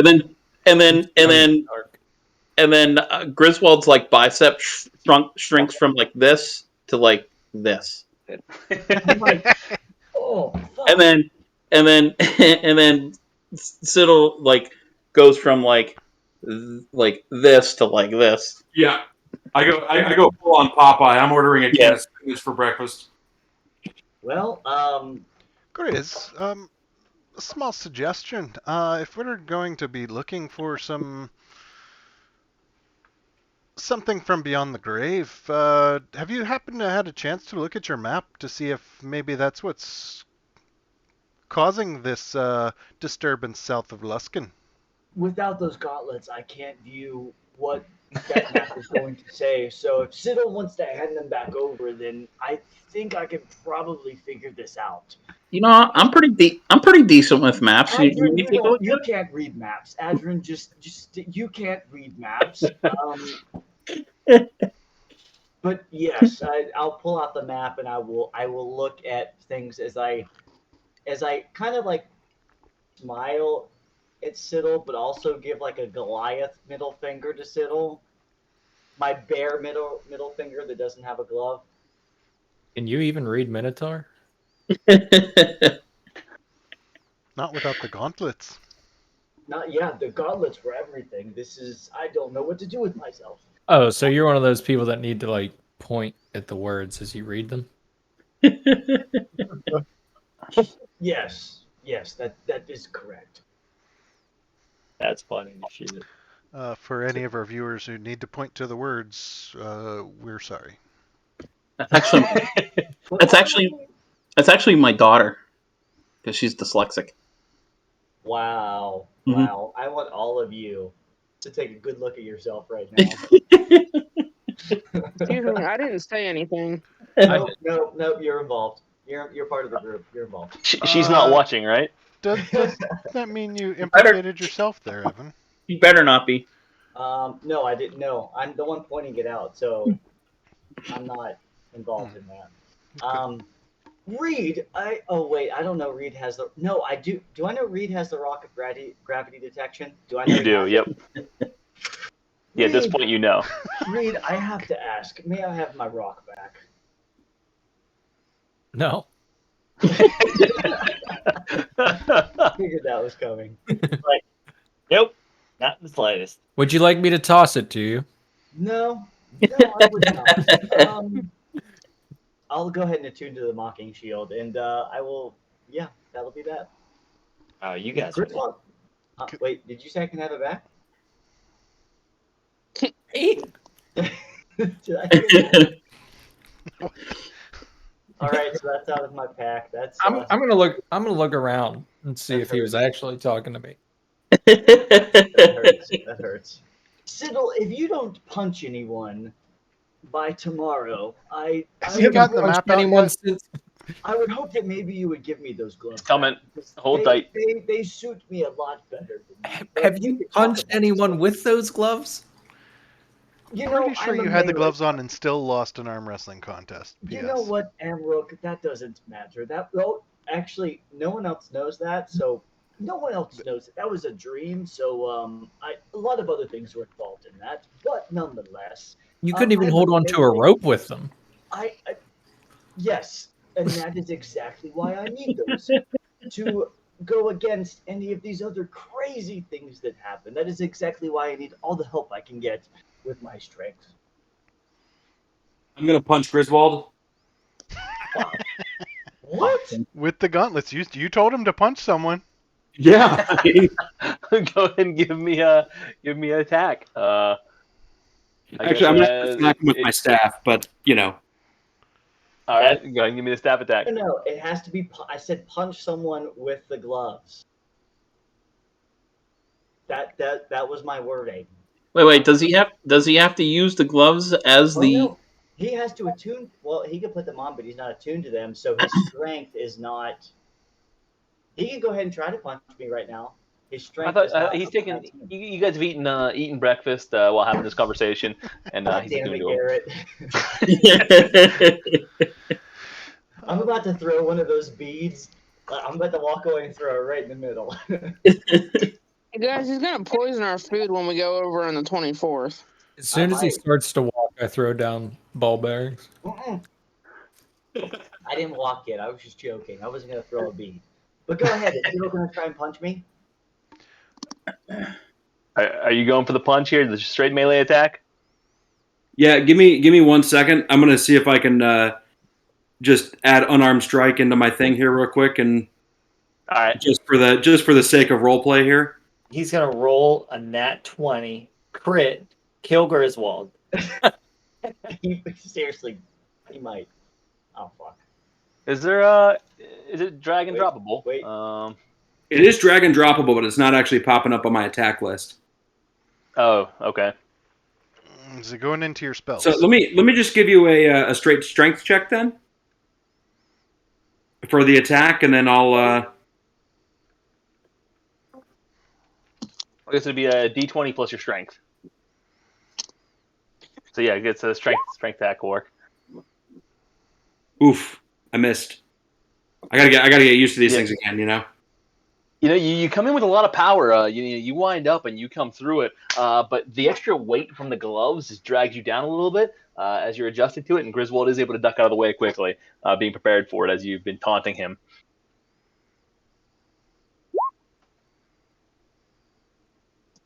I guess I'll just have to try again later.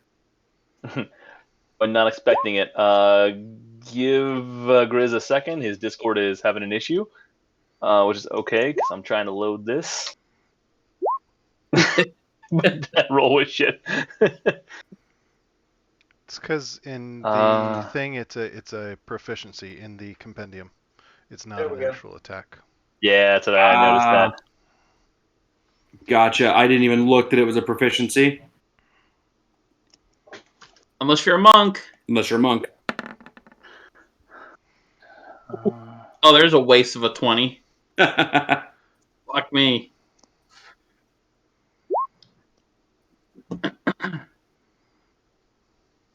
We're gonna let him get sorted, which lets me get sorted. Can you guys hear me now? Yep. Yes. Yep. Yeah, I don't know No. what's going on. That sucks. We can hear you now, so it's all good. Bye. Have you tried unplugging it and plugging it back in? Are you sure it was turned on in the first place? Yeah.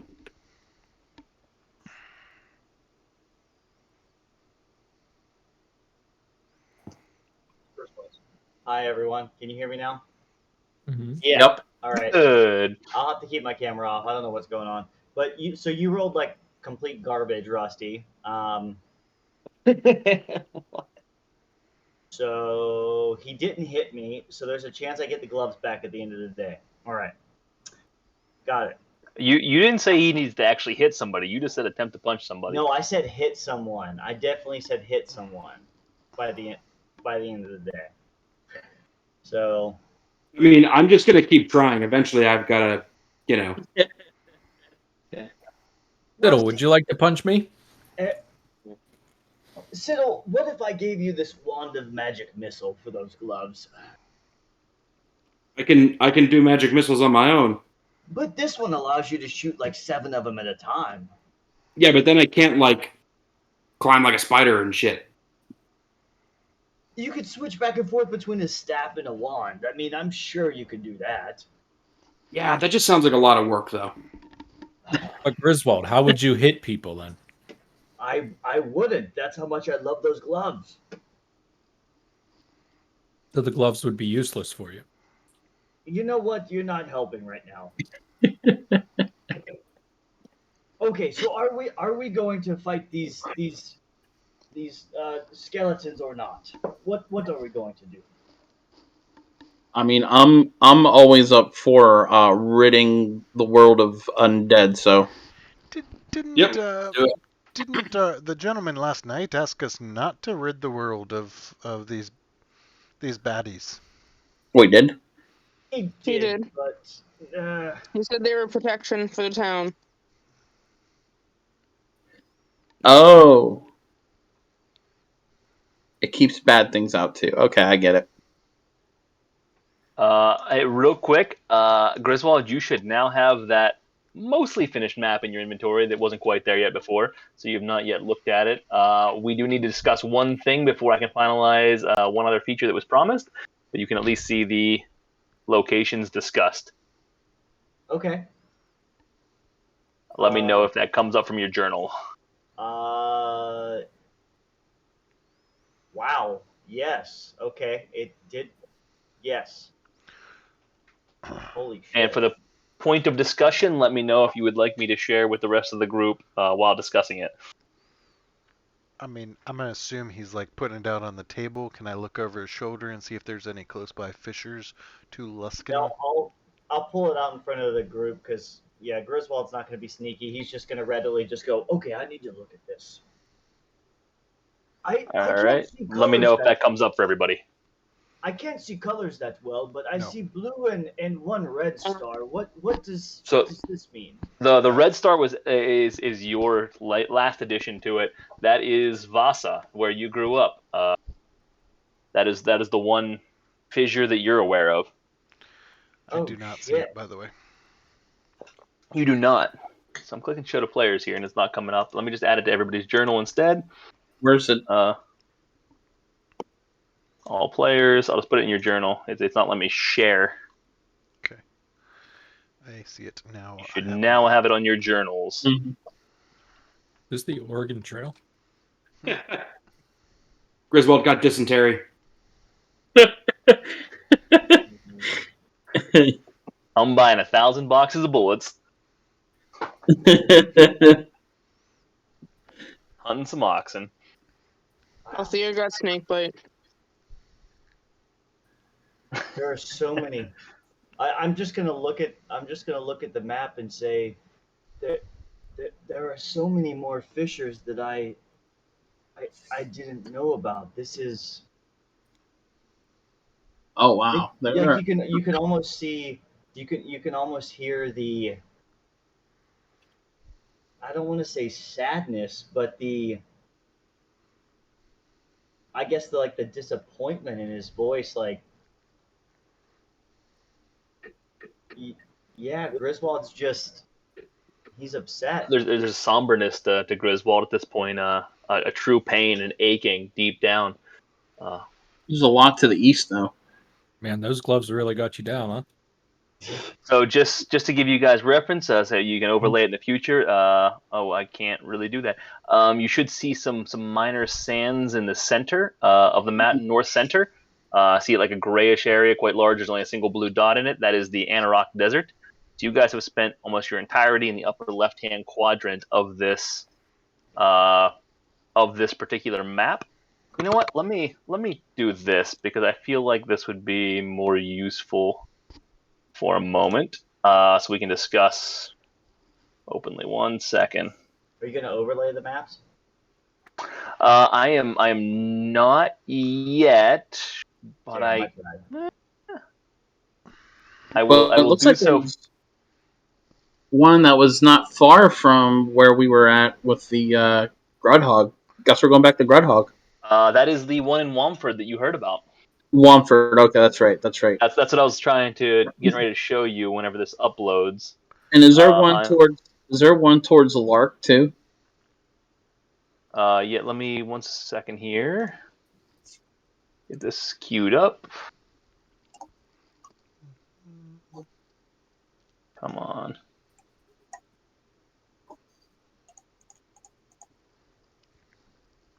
That way everyone can see it easier. Almost.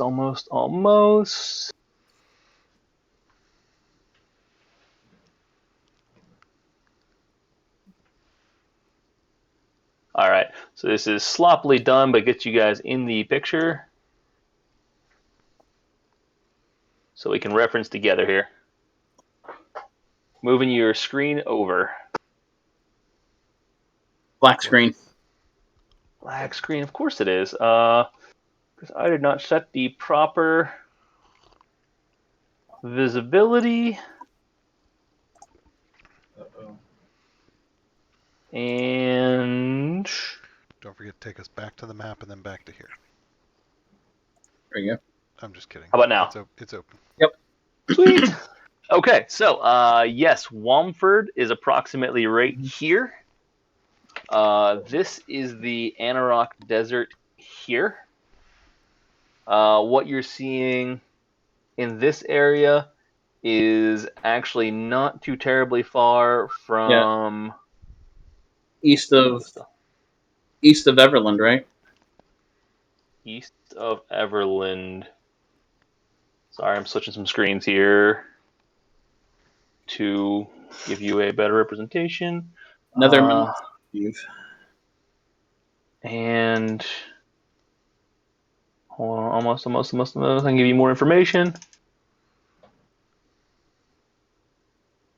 All right, there we go. Now I got what I need.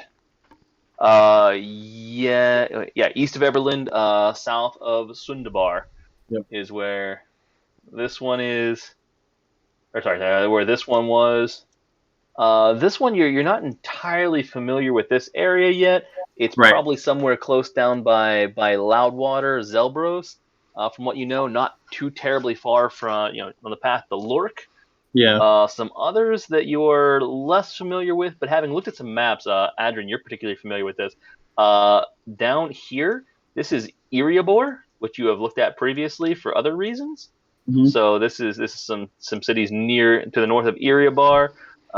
This one, so to give you a reference point as well, Baldur's Gate is approximately right here. Yep. Kind of give you a reference where this is. Yeah, and we're again, there's a lot to the east of the Anarok Desert at this point. In Vasa, Griswold's homeworld up in here, which is the one that started him on this journey. Very That he cool. was not part of the original map. That is a little bit south of Sundabar. Cornmere, here we come. Woo! Where is this? It's the Yep. top That top is- left, That is south of Sundabar.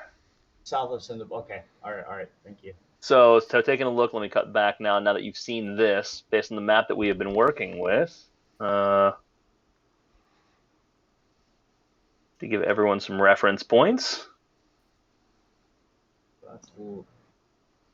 Let me temporarily switch back to the other map here, so you guys can see where we just talked about. So a lot of that map that you're looking at that he had provided for you is greatly exaggerated over the map that we've been working on. You can only see a small portion of what he has provided to you.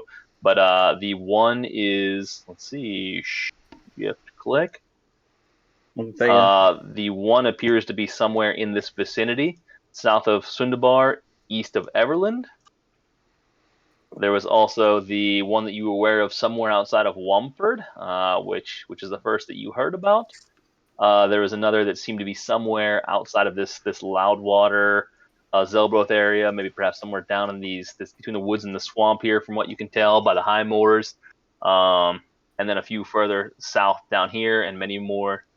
Let's see, there seemed to be one in the Anarok Desert, and then many more to the east. So quite large scale. What's that? Oh yeah, so not too far from your hometown.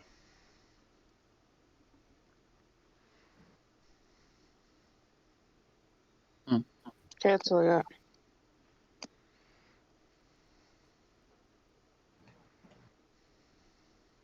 No, Warwick, you can't have my house. You think?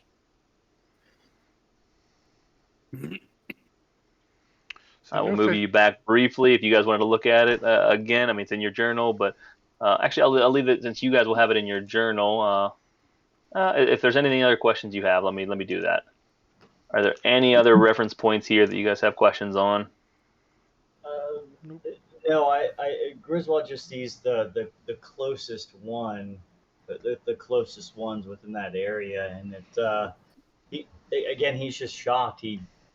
He's sad and angry at the same point.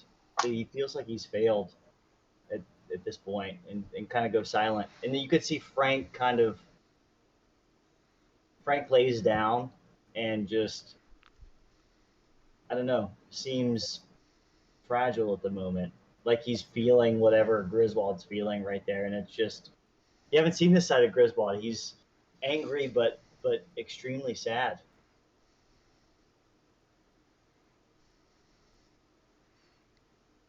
Glad we stopped talking about those gauntlets.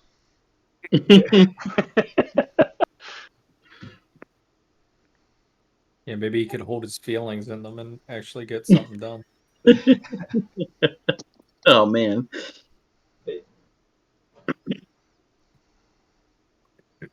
We have to. I can only imagine that some of this evil is coming from these fissures. I know that we can't clear them all quickly, but we must do something if we're going to continue to travel to move south. We are actually where was that teleportation? Let me pull that shit out. Grizz, quick question: how long was it since you were aware of that first incident, that one that you ran across? How long have you been on this journey? Quite a while. Let's put it that way. Right. I don't know. That's something. Let's finalize that in between sessions here. That was a question I had for you. Okay. Yeah, I'll go back through my notes to see how. Yeah, I'll go through that. So we do have the teleportation to Everland. Maybe we try to make haste with trying to find this S Society, and I would only request that maybe we try to figure this out. I can only imagine that the evil that's been spreading certainly has something to do with this. I am Well, certain of this. maybe it's coincidental, but I mean, if you look at the map and look at the some of the areas where the giant, like Womford's not far from where Grudhog is. There's that one that's down in the south that's not far from where Lork was attacked. There's one that's not far from Sundabar, which is not far from where the fire giants are at. So maybe there is something to this. I don't know. Yes, I know that there's evil with these fishers, and there's horrors that lie among this. I certainly want to try to figure out whatever it is with this S society, but I am going to have to travel to these fishers to try to figure out what's going on, and it seems like Everland is probably the easiest because we can teleport there, but let's try to figure out the S society first, and then go from there. Adrian, Uh, you're a little better with maps. D- does that one by Wumford, is that close to where they were dumping those rods in? Close is a relative term. so Um, the it was a rod couple. dump I do have marked on the map here, by the way. Yeah, It was a so couple days travel north, but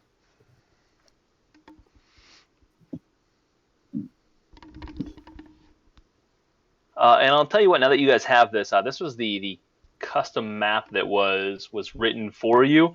So the Cartographers Guild put this together based on the overall. If you would like, assuming on some of your downtime over the next few days that Adrian with his map making skills would like to overlay them, I can give you this exact map as another option with the actual spots found marked down, if that would be a preference to you. no biggie. Adrian, I know you're really good with maps. Is there any way that you could overlay this with maybe something that we're more familiar with? Because I'm not as good with maps. Is that possible? Maybe over the next couple of days travel when we have some downtime. Yeah, we can. We'll do that. We'll look at it. We'll try to line things up. I appreciate that. So we are going to travel south, I suppose, to try to maybe find this S society. Maybe we should go ahead and get moving. And Griswold's going to seem kind of hasty, but I don't know, like in the zone, but like he has a lot on his mind. Okay. The young lady, the Malia, that was serving you, is going to come over with a small piece of paper in her hand, and she's going to head over to Warwick. Hand it to Warwick. Excuse me, sir. My aunt wanted me to hand this to you. Apparently, there was a visitor here for you last night after you went to bed. An elder lady with dark skin. She said you had requested her to stop by. Oh shit! Yes. Jogging my memory. Take the piece. She stopped by quite late, so we didn't want to disturb you. Well after everything in town had closed. Did she? I'll take the note and what does the note say? It just says that. A lady with dark skin dropped by to say hello. At your request. However, we didn't want to disturb you. Just gonna look a little disappointed and crumple up the piece of paper, put it on the table. Not gonna say Good anything. job, Warwick. if she made your face look like that, imagine what she could do to your other parts. I don't know. She may have a lot of experience. It could be pretty fun. But that's okay. So are we going to travel down south? What are we doing? I'm for it, but I'm for one to not stay in cities very long. So Griswold's gonna stand up and say, let's maybe we should make haste, especially if Shepard's going to send his spies or his folks later on. Maybe we should try to make this hasty and go outside the city and see what's going on. Is anybody else having trouble hearing Evan? Yep. Yeah, it was a Yeah. little in and out. Hold on. I'll put on my headphones. Hold on. Well, that time he was fine. Yep.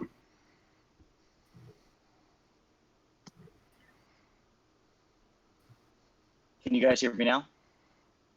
Yep. Yeah, that seems better. All right, I put on my headphones. Maybe we should try to make haste and go outside the city and do what we need to do. I'm good with that. Yeah, I'm good with that. All right. Bef- So you guys begin before making your we way go- outside. Before we go, let's be on the same page. If we're attacked, are we killing the undead that we may encounter, or are we getting away from them? Well, I mean, I'm good either way. I just want to make sure we're on the same page.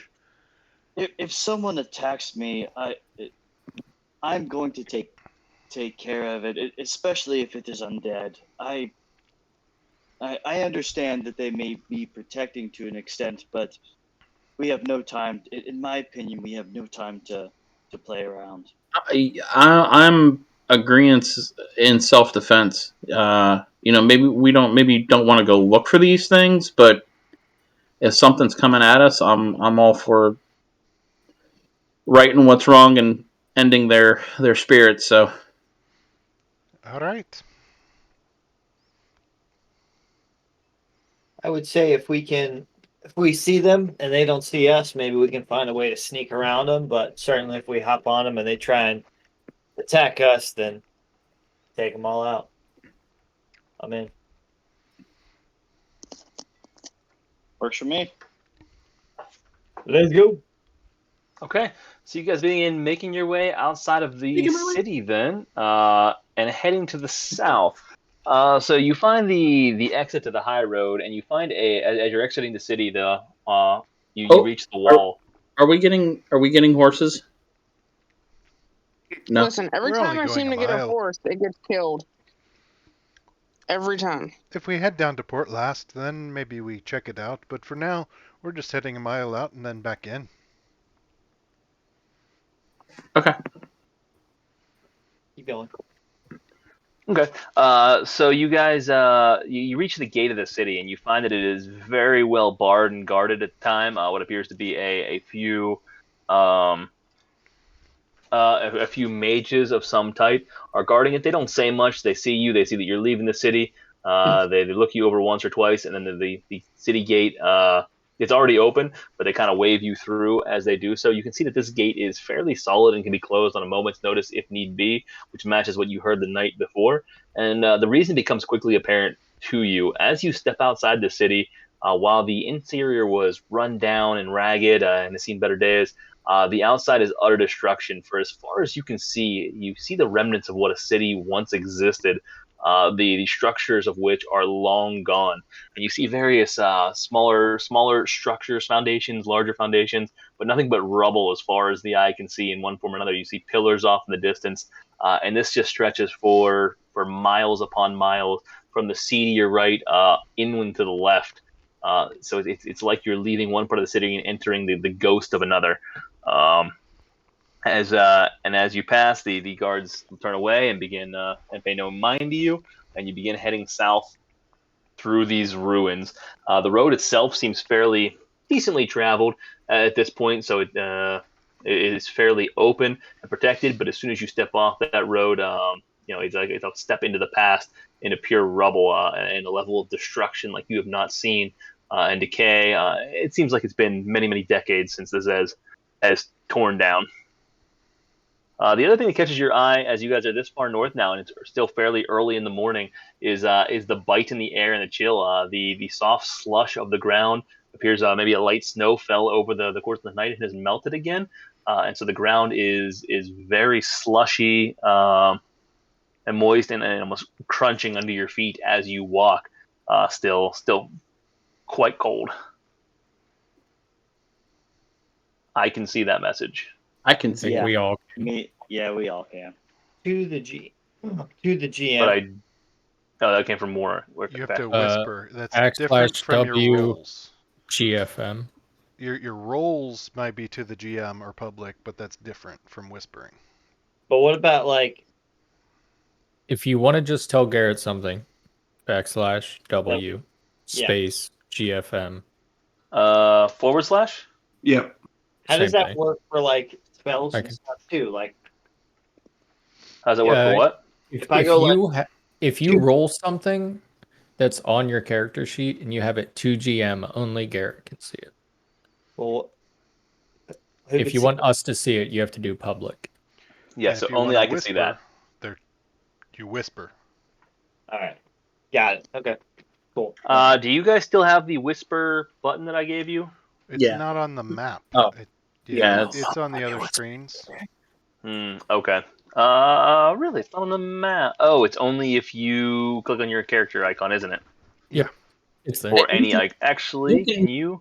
You can get to it by going to the macros and just selecting Whisper DM. At that Or point, maybe. it's just easy Oh, to you know type. what? You know what? I think maybe I created that one myself. Never mind. I was gonna say it's actually just easier to type it instead of because you're gonna have to type it anyway. Yeah. Oh, I was just curious. All right, sorry, didn't mean to interrupt. Yep. Anyways, no, that's okay. Good strategic question there. So, anyways, you guys begin following the road, I assume, to the south. Walking through, again, you see the foundations. The closer to the city you are, the larger the foundations seem to be. Some upwards is still 8 to 10 feet.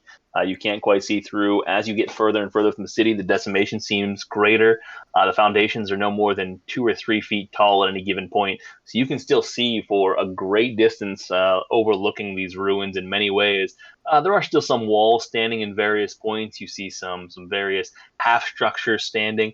Nothing that by any means would be you would want to stay in. Basically, any structure you can see off in the distance has at least 2 or 3 walls missing at any given point. Nothing fully enclosed by any means. But what you can quickly see is there are probably a large number of basements and underground dwellings that may have caved in, may have not. But also a lot of places to hide throughout this, and it just gives it an ominous cemetery-like feel as you look over these ruins from the past. Hey, Grizz, come here for a minute. Okay. Can I see the bag of holding? Yeah, I'll give it to. I'll. With his help, we'll pull out the rod, and I will use a charge and see if there's any pieces of the Vonadon within said distance.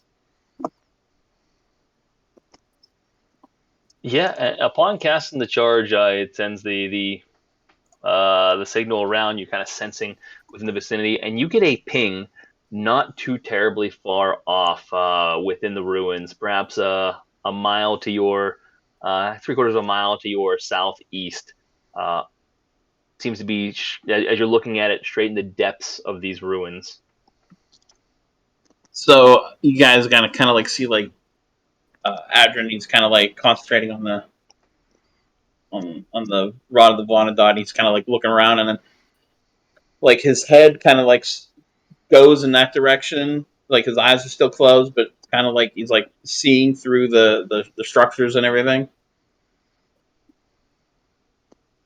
There's a piece of the Vonadon here. It's about a mile that way.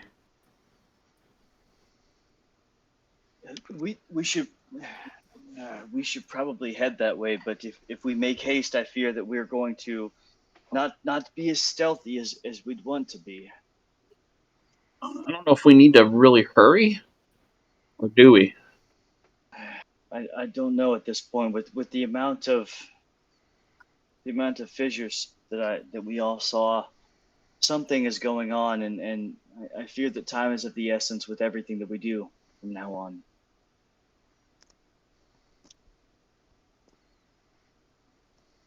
I say we walk up. I say we go quickly. It's only a mile. Even Yeah. if we took time, Yeah. it's not like we're going 20 Too miles. far, yeah. Yeah, and under normal paces, this would take you Considering the ruin, no direct road, maybe 20, 30 minutes. Not long under normal conditions. Let's do it. I mean, Okay. we'd be spending at least the day trying to retrieve it anyway. It's not like we're losing considerable amounts of time. Yeah. I am not that stealthy anyway, so I don't think it necessarily matters. But I don't know. Griswold, The gauntlets won't make any more noise for you. So. Griswold's gonna ignore and just start walking because he gets disadvantage on stealth anyway, so he's just gonna start walking. I like to think Siddle's back there reminding him about just going ting, ting, ting, ting. Probably. Tap him a finger together. Cracking knuckles. Yeah, exactly. Just tapping him on the shoulder. Hey, Griswold, real quick question. Yeah. Everything we pass, he's like a 10-year-old hitting his hand on the wall, going down the hallway.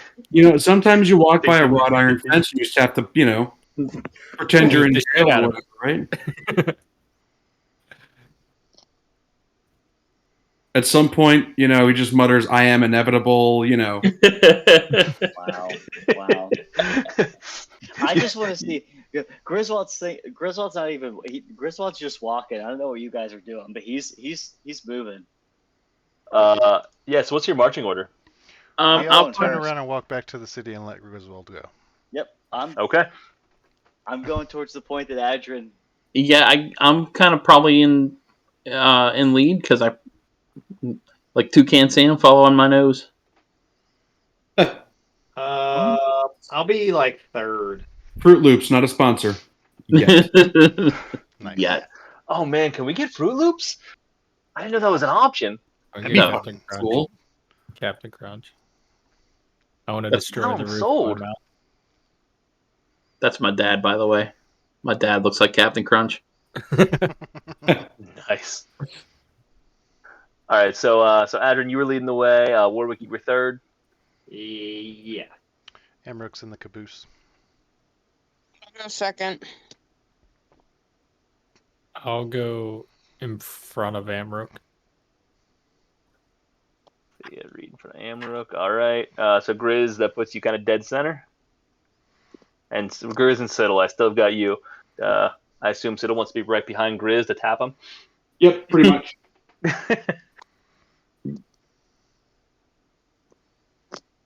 Mark this down. Some good here. And you guys, this is pretty open territory. Again, the old remnants of roads and cities. There are various paths through this thing that are well grown over, but it's fairly open ground for the most part because of the site that you can see. And this is pretty dead lush, so you can spread out should you need to. It wouldn't need to be single file. So you continue to make your way through this vicinity, the ruins. Occasionally you feel that you hear different sounds, rubble shifting, rocks falling, brush shaking, but nothing comes to sight at any given time. Just ominous sounds that can be attributed to the wind at various points and or various animals scurrying throughout. However, the silence is deafening in this particular vicinity. As little exists. Making your way through, you see the foundations of old houses. What appears to be what were much larger buildings at one time, temples and massive towers and structures, barracks and various forges.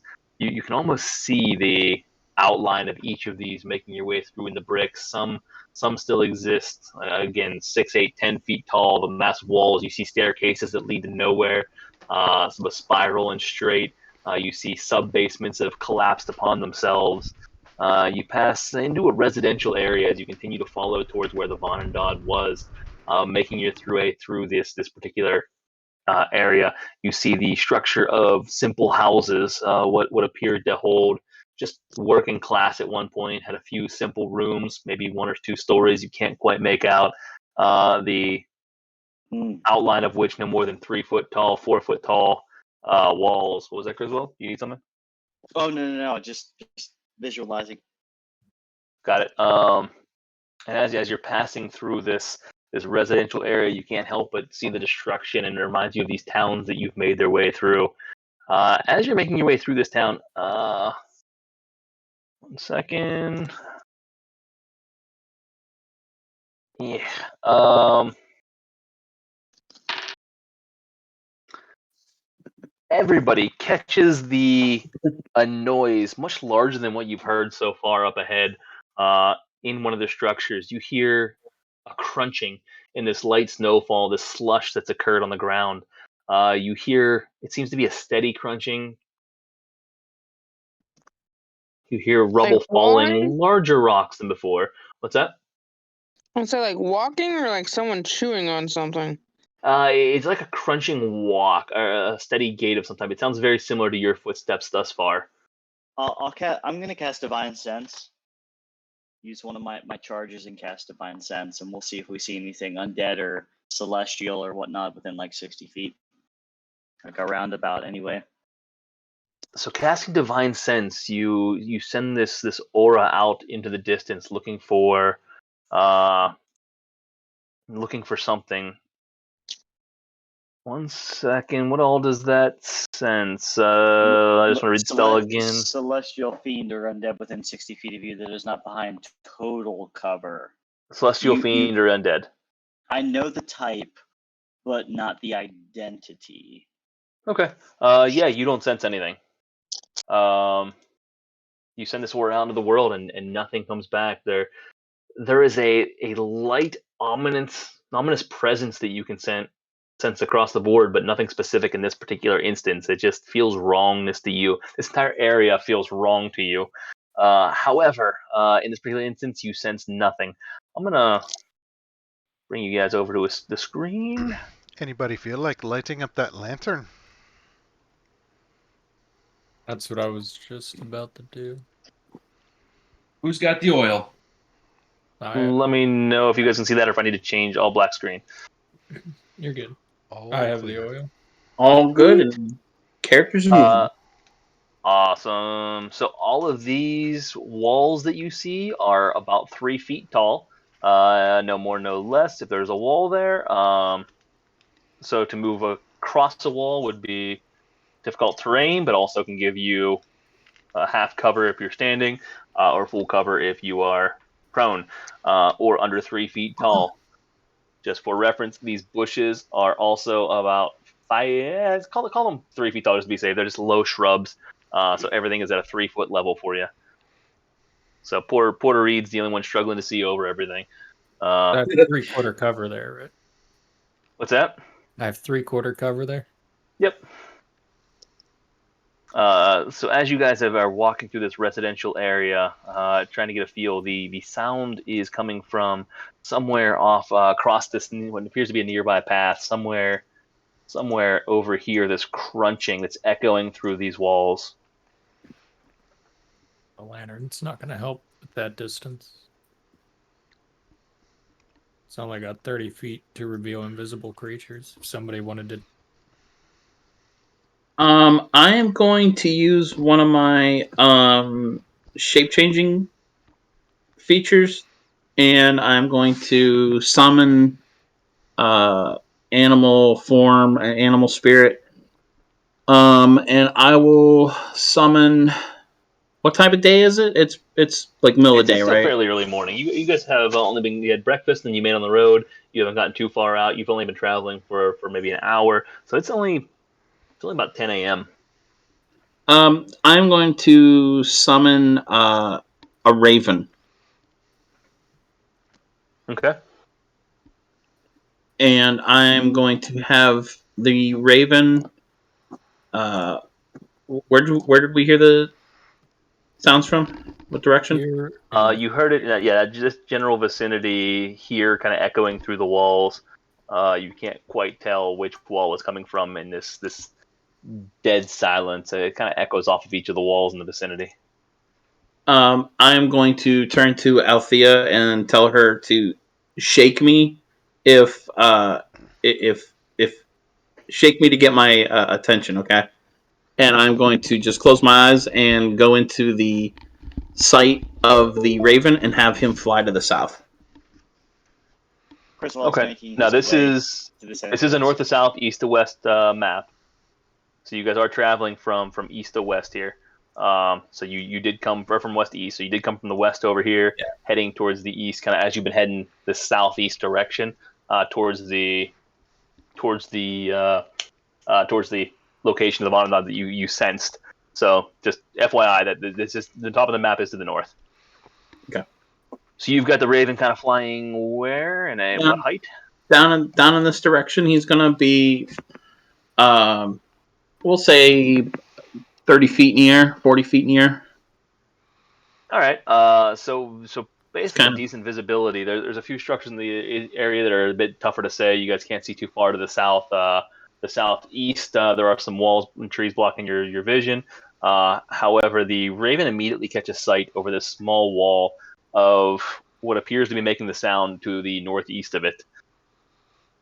What it reports back is very much alive from what it can tell, and not out of the ordinary in this particular location. Is described to you as what could only appear to be a dire wolf, though slightly larger. Pure white fur, kind of sniffing around. It's these pale blue eyes, since it is relatively close.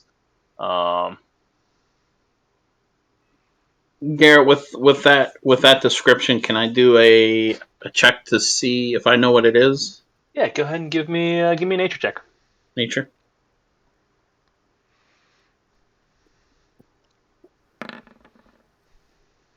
Modified 20. Yeah, it does sound very much like a dire wolf to you. However, it seems like one of the northern breeds known as the winter wolf. They're very common up in Icewind Dale. You've heard they've made their way down a little further south. Common hunting animal at various points. Very good at scavenging. Okay. Do I know of any of its attacks?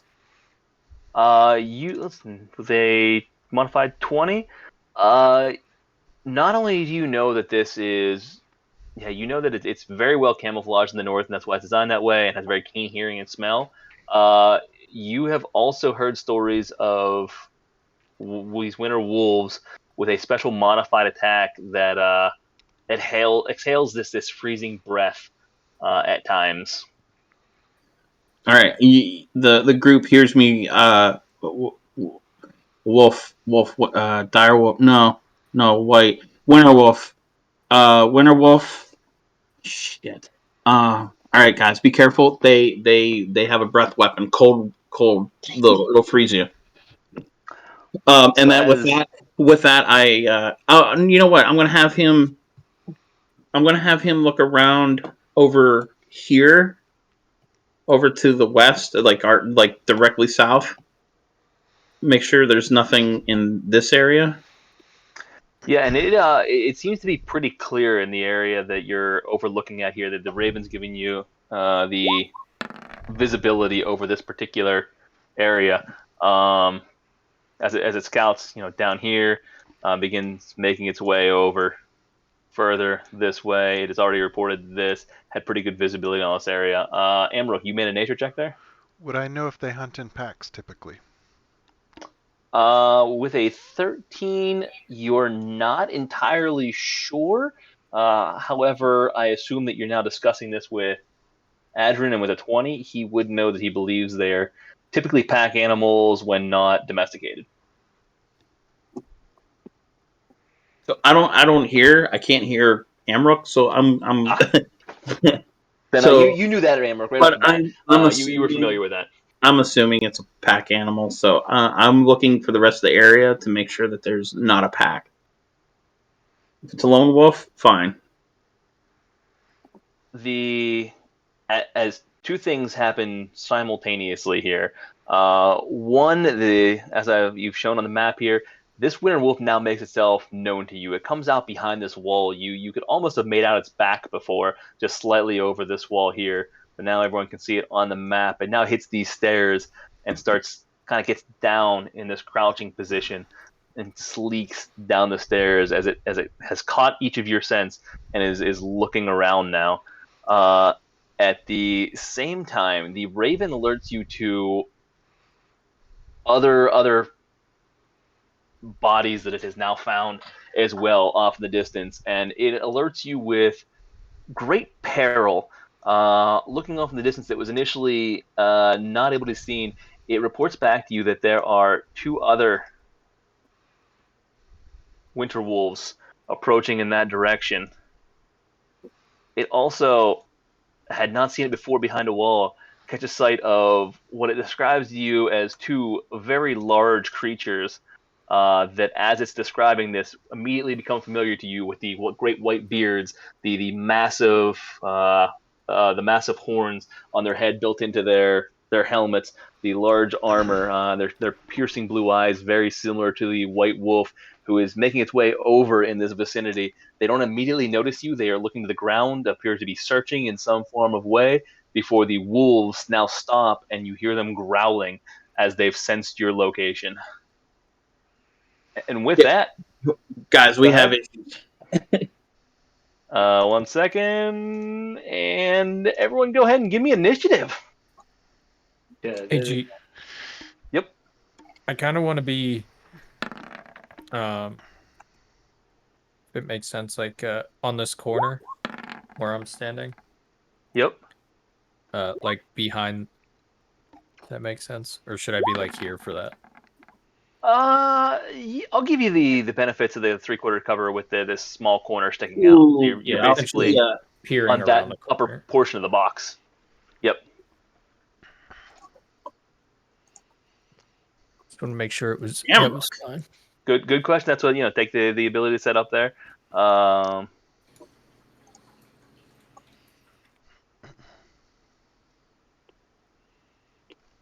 Hey, Carl, you're not. I just want to look back at Siddle and just show him my hands and be like, and just shake my head at this point. I'm gonna flex back at him. So Reed, with the solid roll, sitting slightly behind the corner and peering out. Wow. You get to move first. I don't know if moving's gonna be what I do. Wow. How tall are the walls again? I remember the bushes 3 are 3 feet. Same 3 thing. feet. Yep. Same Awesome. thing. Consider everything 3 feet height for this all pretty low brush.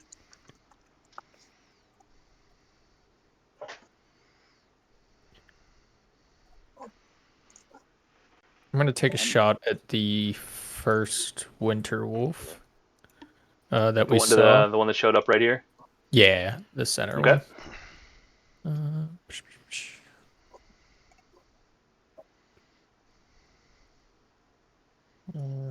Make sure sneak attack's not selected.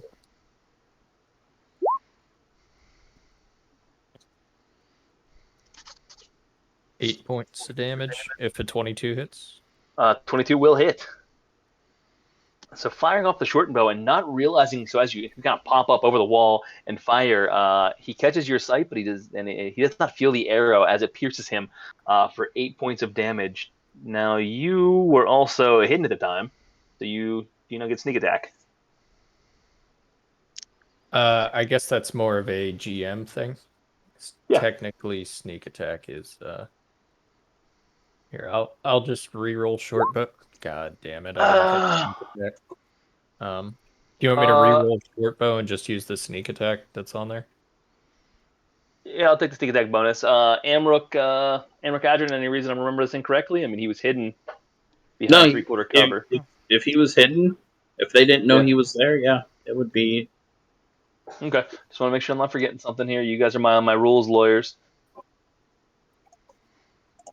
I don't know if that's a compliment, but I'll take it. My rules. So 12 plus 12 sneak. What do you call the assistants that assist lawyers because they're the ones that know paralegals? You're my rules paralegals. I like it. That's the compliment there. All right. So I'm going to give you the initial 8 points of piercing damage with the 12 points of sneak attack. Yep. For 20 points of damage. So not seeing it, you catch it broadside right behind that front shoulder blade, where you would assume the lung would be. There we go. And you just hear this Initially, nothing. He doesn't jump. He doesn't move. And then you hear a yelp moments later as blood begins pouring down the side. This bright red in stark contrast to its bright white fur. So 20 points of damage. Any movement adjustment? Anything you want to do, Reed? No, I'd like to stay. Yeah, I'm gonna stay where I'm at. Okay. Amruk, who has been slowly sneaking up around the northern side since you began hearing this crunching, stealthily moving behind the walls.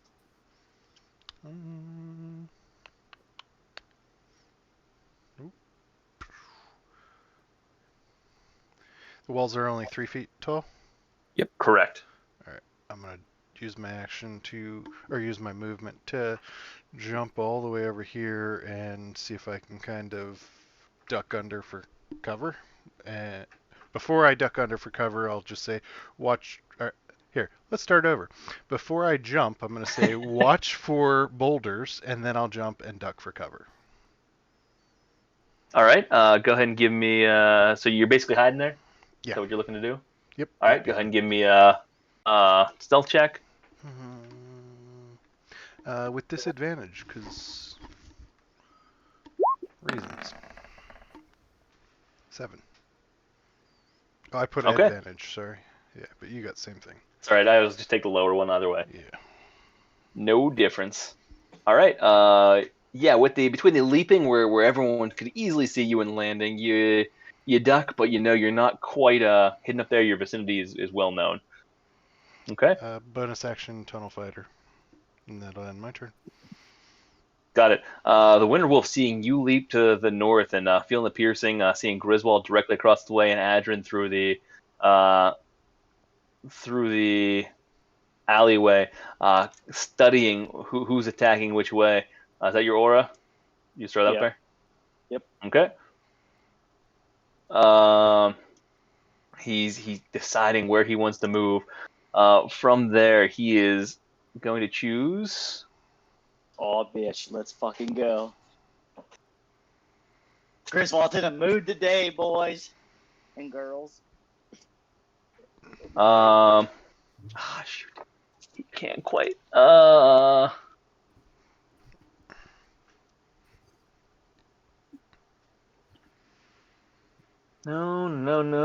All right. He is just heading this way. Fuck yeah. And he initially starts just sleeking in your direction before you see him just pick up speed and begin tearing off in your direction before he breaks to the north.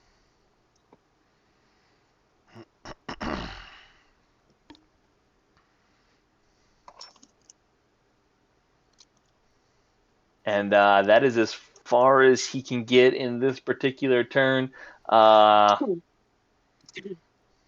Before he is going to just leap over this wall. What? Oh, fuck. Interesting.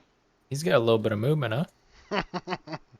He's got some movement before he ducks over there. How much fucking movement does he have? I mean, you can calculate it. You know where he started. He fast. He very fast. Damn.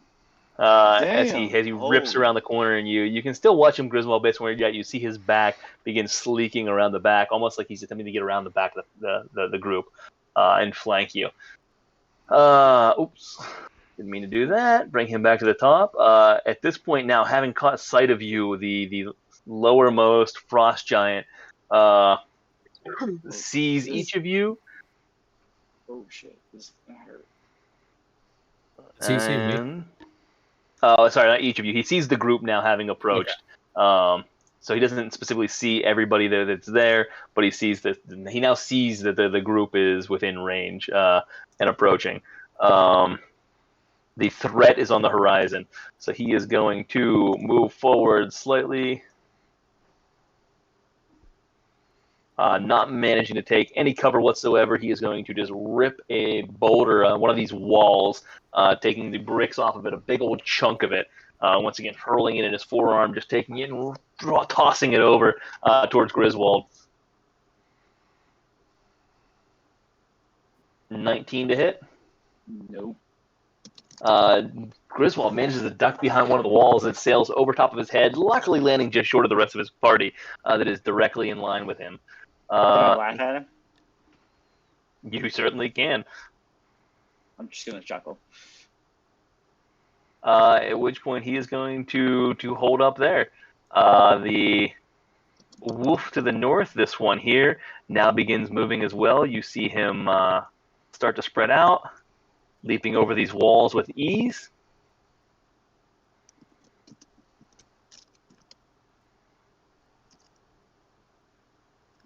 Mm-mm. I'm in danger. At this point, sees Amrook leaps over this wall too.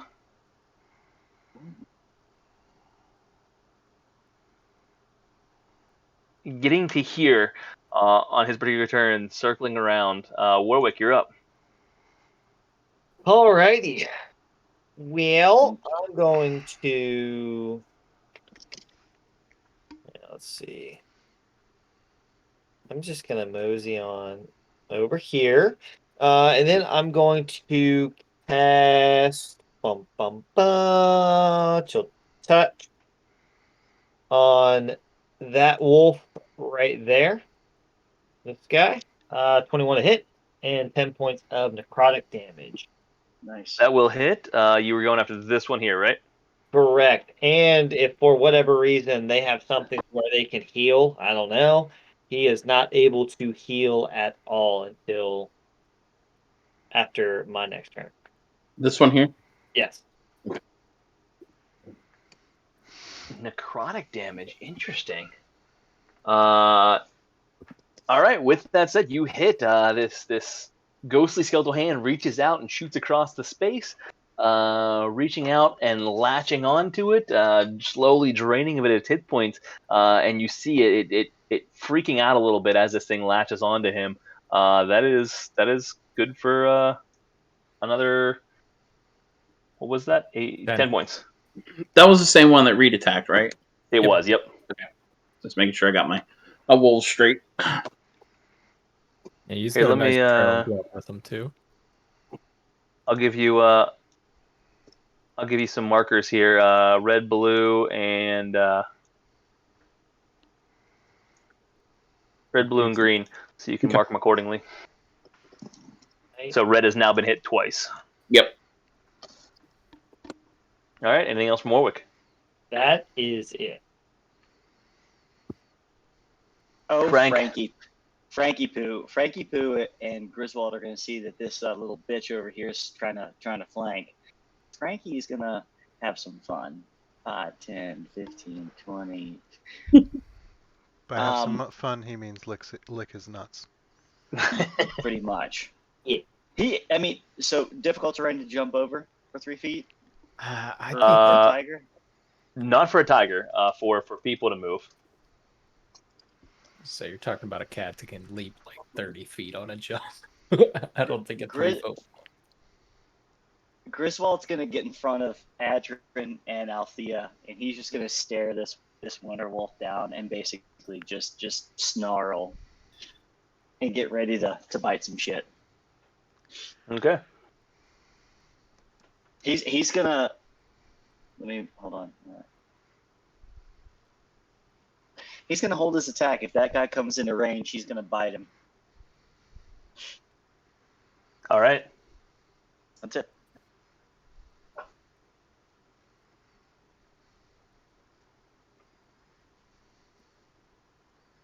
The other frost giant, the southernmost side, now also approaching.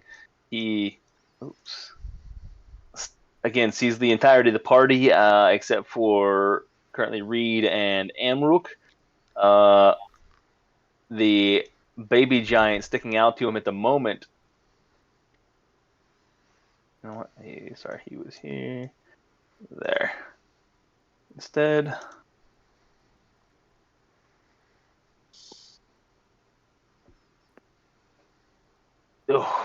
All right, he is going to chuck a boulder as well, though at disadvantage. Oh, 16 to hit. Not going to hit. Also missing as he's attempting to step over these things and get lined up. Misses Griswold, and his turn is over. Siddle. Oh, Siddle. All right. I mean, I feel like everyone knows what's coming. I was waiting for you to do it, so I know what I How can do. big's the room? Fire. Line of frost. Line of frost. Centered on I the know that- middle frost giant there. Suggestion. Yeah, I know that those strength gauntlets are really fucking helping you right now, but go ahead. Is All Adrian right, okay if I take that? and because you have extra strength, let's Nah. give you advantage on the Get attack. the I'm just Get kidding. the fuck out of here. All right, so Dispel magic. You can't take her house either. Not gonna lie. That would be funny as hell. Not gonna lie. all right, so that is a 20-foot radius. Let me give you a 40-foot diameter here. Honey ball, bat guano, and sulfur. Never Yep. read that.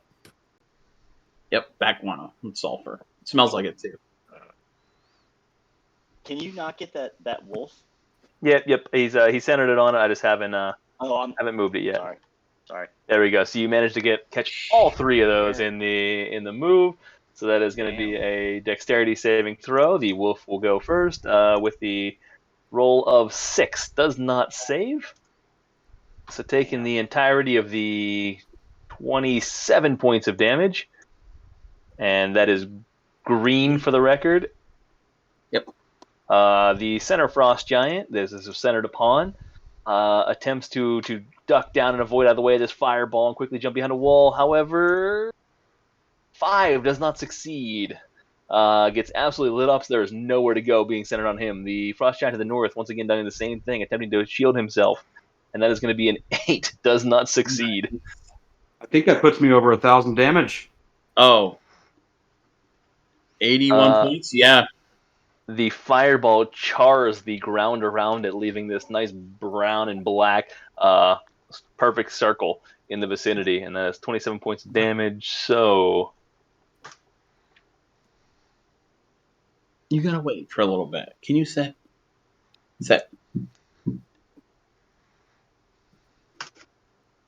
Gimpy. if you need to go for it, Eric, you're up next, and you'll have a little break. Oh, that's okay. I can record the movement. Siddle, anything else? Sorry. Oh, I'm going to take some movement as well. All right. That'll do it for my turn. Okay. Adrian, you're up.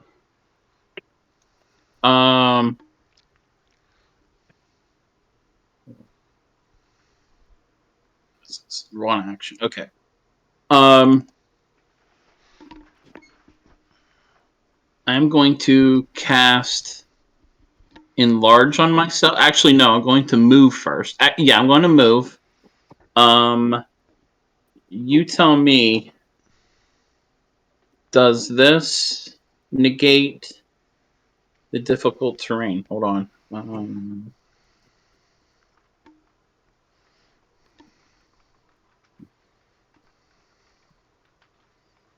Oh, I got to do it is not magical. It is just it's just 3 foot tall bricks, so it just slows you down a hair if you're moving across any individual. So I would actually say Griswold, based on your height. You know what? I'm giving it to the giants as well. They have difficult terrain, so you will as well. Never mind. The animals will be the only one that does not. So yes, now Adrian won't. All right, so I'm going to move 5, 10, 15, 20, 25.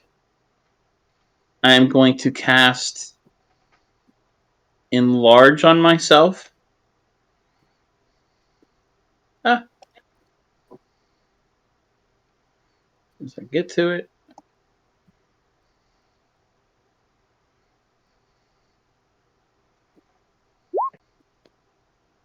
Okay. Cast. So I am one size larger. I cannot change my size, I guess. There you go. That's my action. bonus action, I'm just gonna punch his. I'm just gonna. I'm gonna give him a little bit of an elbow to the temple. All right. Uh, The now massive Adrin looking eye to eye with Griswold. If they were side by side and stacking up against this massive winter wolf, so taking the unarmed attack to him. unarmed attack. 18 to hit. That will hit. Shit. And he will take 5, but also. Oh, come on.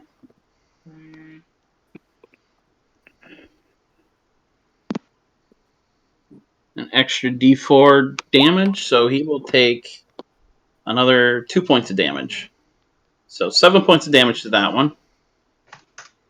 And that 5, 10, 15, 20, 25, 30, 35. What do you have for the 40. offset opportunity attack? Do you have Yeah, my mobility. Thank you. Okay, I couldn't remember if you had mobility or not. Man, they're just giving out mobility with to everyone. Except for Chris, because he doesn't have the gauntlets. I know. This is bullshit. And that is my turn. I hope you know if I die, Siddle, it's your fault, and Adrin's gonna have to waste 3 diamonds to revive me. Hopefully, I'm just letting you know this. You're not So getting I just want to put this as like a standing whatever. That you don't care. If Griswold dies, I'm teabagging his corpse. I hope Gabriel strikes you down. I'll teabag Gabriel too. Oh my god, this is awesome. fantastic. Come in here. Shit, man. Ooh. All right, you little fucking winter wolf. I'm about to teabag your face. And with that, Head first, it might bite your dick. It might. It's about Reed, give me a stealth check hiding behind there.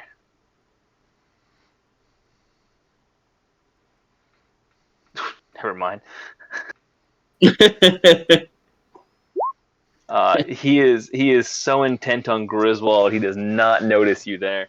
Why did you say never mind at first? Because as I was asking you to do a stealth check, I was doing a perception and rolled a 2. Yeah. No, sorry, 1. That is a nat 1. I missed that. Plus 5 on it, and I got a nat 1. Oh. I He couldn't was looking Griswold for at that point. I couldn't roll that if I with the nat 1. You know what? He lost track of Grizz a little bit, and he's struggling. He has a little bit of movement left, so he is a bit turned around. So let's see, that was that. You kind of blend in with the bush. What's that? Kind of blend in with the bush, even though it's Yeah, only you're all. You pulled the Homer Simpson and just backed into it. Because you don't have the gauntlets on. That's exactly it. Fucking right. You know what? He's coming right up to it. Oh my god. Yes. Yep, and that is the end of his turn. Griswold, you're up. Hold on, what the fuck did I do? There you go. Oh, Griswold's in a different mood right now. Griswold's going to go ahead and try to smack this guy because he's right there. Why not? Wait, I did not mean to roll that. Okay, so 24 came up first, which is wow. That'll hit. So glad those gloves came in handy. yeah. Sorry about the advantage. Let me turn that off. Do you still have the buff? Do you still have the buff written in there? 8 points to hit. I don't know if he ever added the buff, to be honest. No, I did. It definitely took it off because I only have a +3 now instead of a +4. I have a +4. Go fuck yourself. I'm gonna go ahead and smack him again. And just an FYI, this charred, singed, coated winter wolf, you can now see that it is wounded. You should now see its health bar. Taking another one will hit. No, that one. That? What about the one up? What about the one up top? How's he looking? He's Right. looking a little bit worse for wear, but you cannot yet see his health bar. Oh, that's right. He took 27 points from. Should have done that earlier. Yeah, this one got singed with the fireball. Yeah. And he took 20 from me. Yeah. Yep. No, the other one Oh. did. To the north. Yeah, the other one did. Yeah. Oh, yeah. Sorry. My bad. All good. All winter wolves look the same. Everyone knows that. For any I'm wolves watching, that was not a racist comment. Did that attack hit? Yes, the 17 did hit. I am going to yell out in giant. Let's make peace. Wait, how many words do I have? 6? Did we agree You got on 6 now? words. Yep. Let's make peace or die. Could have said Giant. let's make peace and babies, but you know. Yeah, but that means I'm probably getting fucked, and let's be honest, I don't want that to happen. It's Give like me a beat persuasion the check. shit out of your wolf. Persuasion. 17. Yeah, make a persuasion check at disadvantage because you just What? smacked the hell out of his wolf and he hadn't yet attacked you. 17 Nice. still. Nice. All right. Okay. Like, let me pummel your pet. Also. Well, Yeah, I mean, I feel like I watched a movie about this once. Keanu Reeves was pissed. Oh no, we're dead. Look. What did I just say? The Gun Fu monk was a new build specifically based on John yeah. Wick. Oh my god, I'm building that. If Griswold dies, I'm building that for sure. I just saw the homebrew somewhere. They got on Unearthed Arcana. I'm gonna stay right here because this wolf's here and my turn.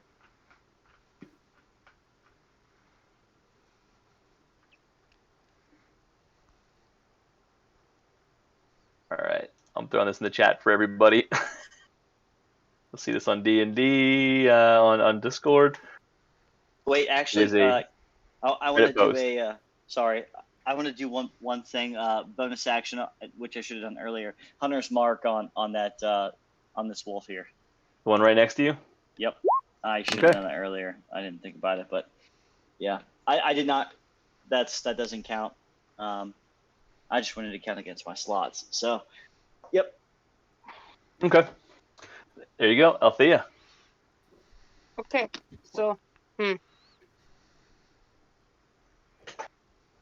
if I move here, no, about here, can I see this wolf?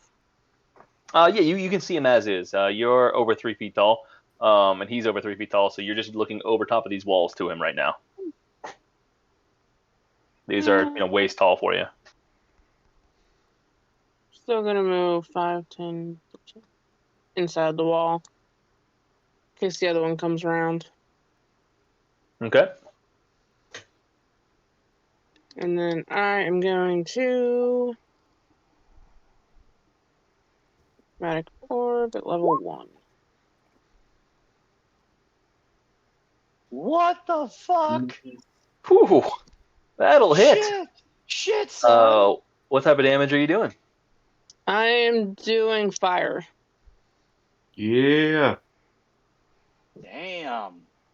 She's fucking slicing chromatic orb out there. So as this, oh shoot. Okay, never mind. Didn't do it. So as this chromatic orb, this fireball, 3-inch fireball, loads up in your hand, you fire it off. Once again, lighting this already singed winter wolf up for 8 points of damage.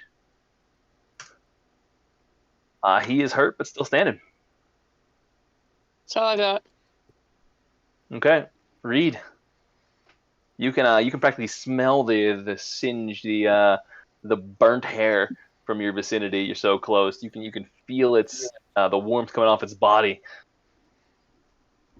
You hear the rugged breathing, and it does not sense you as it's staring at Griswold. I feel the kill.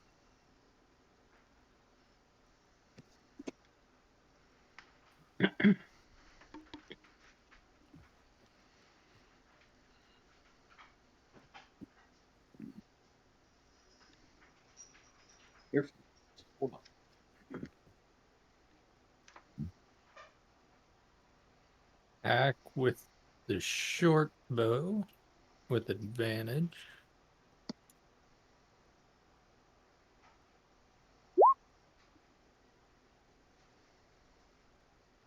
Ooh, That will still hit. nice. Damn. Ooh. Oh, I took off sneak attack. I'm an idiot. So it's Yep, 8 he's within 5 plus- feet, so you still get to sneak. So it's Oof. 22 points of damage. 11. Okay. Wait, 22. 8 piercing. Oh, yeah, 14. I was looking at the 8 plus 11.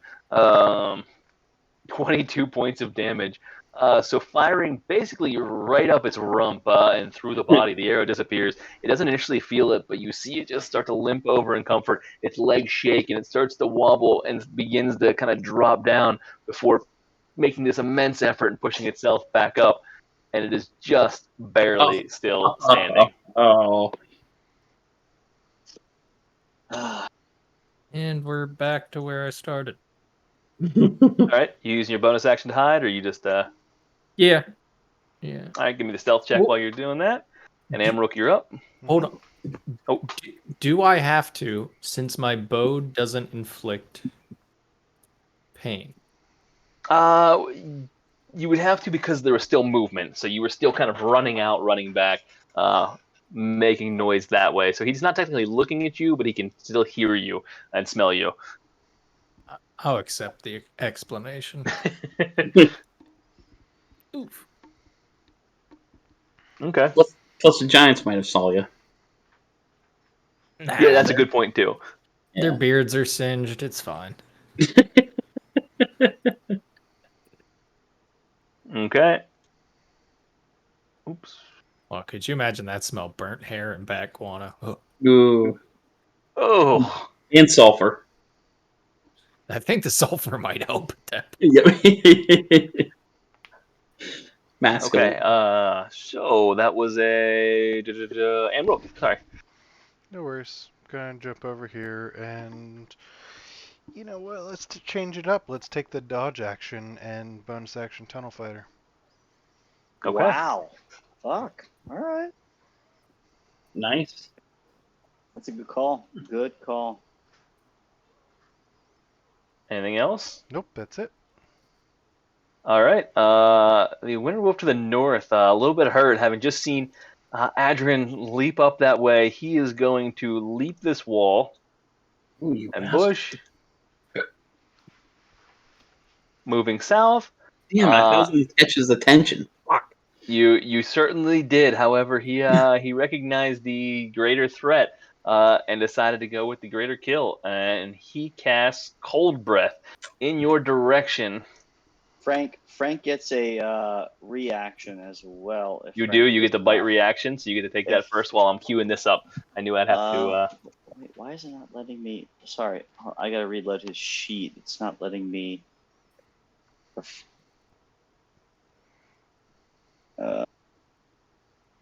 In the meantime, Garrett, is this considered a cone of cold, or is it just a cold blast? It is specifically a cold breath. Cold breath. Okay. Dexterity saving throw, cold damage on each. Yeah, freezing wind. Lots of freezing wind within a 15-foot cone. All right, I'm gonna do this manually. It's a D20 plus 5 to hit. Okay. What? That's You You rolled rolled 5 5 d20s. All right, D20. You know and why? Because he then- doesn't have the gauntlets. Yeah. You What could probably is- just take your first one of a 10 there, Evan, and add 5. You got 15 Yeah. to hit. All right, 15. Yeah. 15 will hit.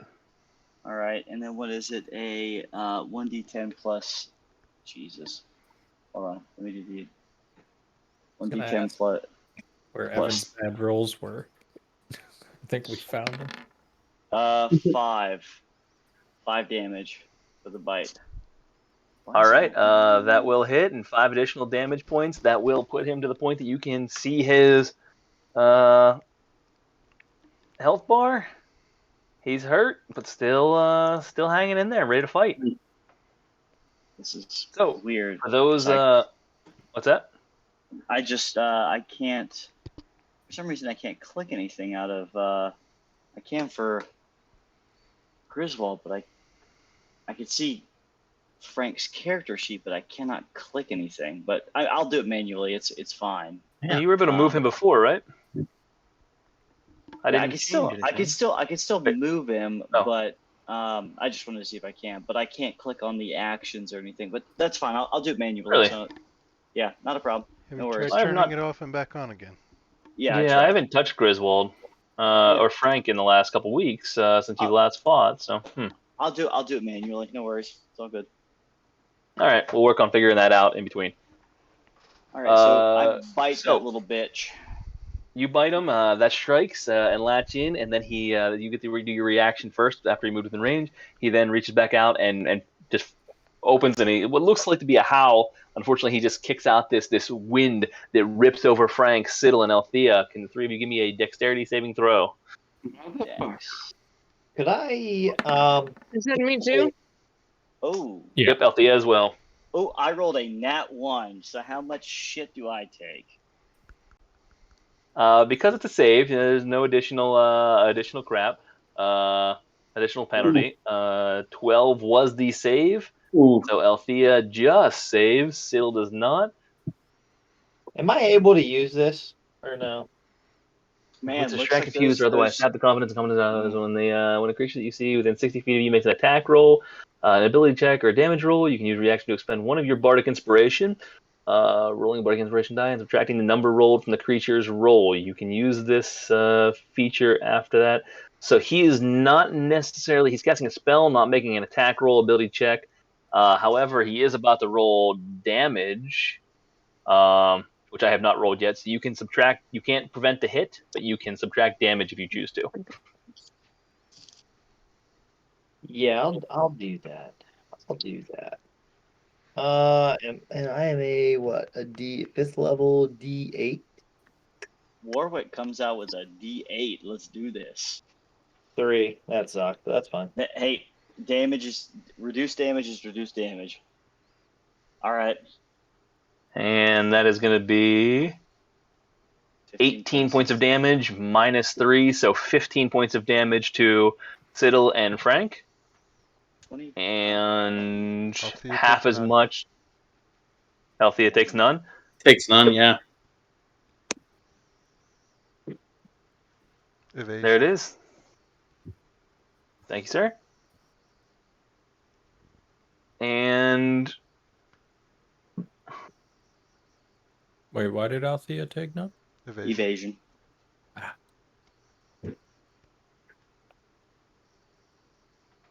Because she saved. yeah, he is going to let Frank have an opportunity attack. Frank, go ahead and get your opportunity attack. Oh my god. Yes. Hold on. I'm going to. Frank is going to. What the fuck is going on? Yeah, do you want me to try it for you? We're good. I'm gonna try to bite him, so it's gonna be a d20 plus 5. So 15 again, and then a 1d8 plus 3. We'll roll that. So 8 points of damage.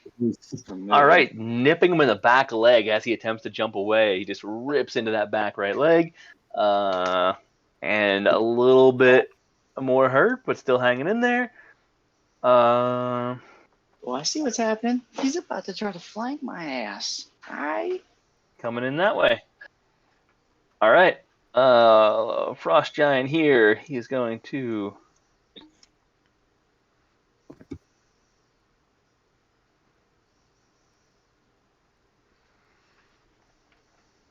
come to there.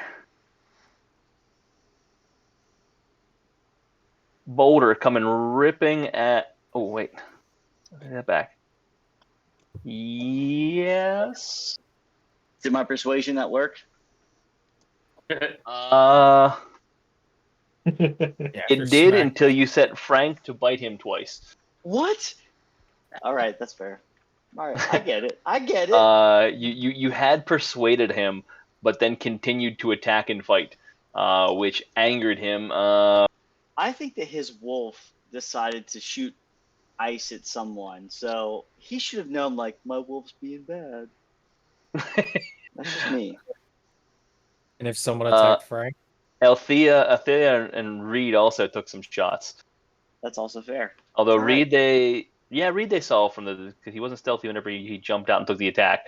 So they did manage to see him there, even though he felt no pain. So yes.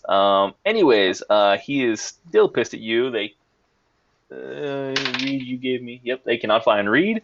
So they are chucking that boulder, taking another piece of the foundation, and just lifting it up, chucking it at Grizz. Damn it. Yeah, for now. I hate when you smile. Really, I do. I want you to know that. 20. 60 points of damage. I gotta check one thing real quick. No, it's gonna hurt. It is gonna hurt for sure. I just need a quick ruling. That's You never know, good. we needed a quick ruling. This is gonna suck. No, we're good. He is going to miss you. Hit the wolf. And hit the wolf. I just What? needed to confirm. Did he roll a nat one? He did. I was trying to remember. I lacked rules here. I'm a bad DM. If because the wolf was within 5 feet of you, if he got advantage on the attack, but he does not. So otherwise, that would have hit with a nice 25 and 25 points of bludgeoning damage. Unfortunately, that all goes straight to his wolf as he misses wild, knocking him out and getting credit for the kill. So does he now understand that he should just stop in his tracks? Like, does he rethink this? That probably pisses him off more. Yeah, Probably 2 ways to sees go. you with Bloodlust. no gauntlets and decides to keep attacking. So Both that of you was- suck. Both of you suck. I'm trying here. I know. Good. I undermine every chance I can. Who's this one? All right. Hmm. He is going to run here. Head on against Adrin. And he is going to attempt. You know what? He's pissed. He's not even holding tight. He's going straight cold breath just to Adrin. Give me a dexterity saving throw. DC 12 to save.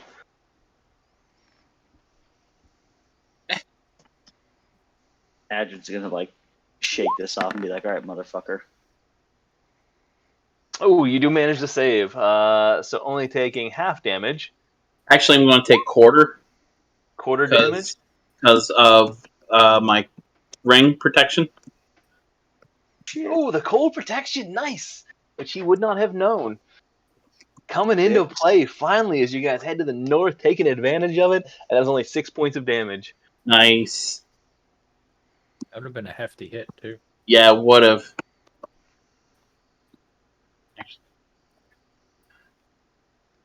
All right. Good. Warwick, you're up. I'm gonna cast Fog Cloud. Okay. I don't think I can get both of these guys.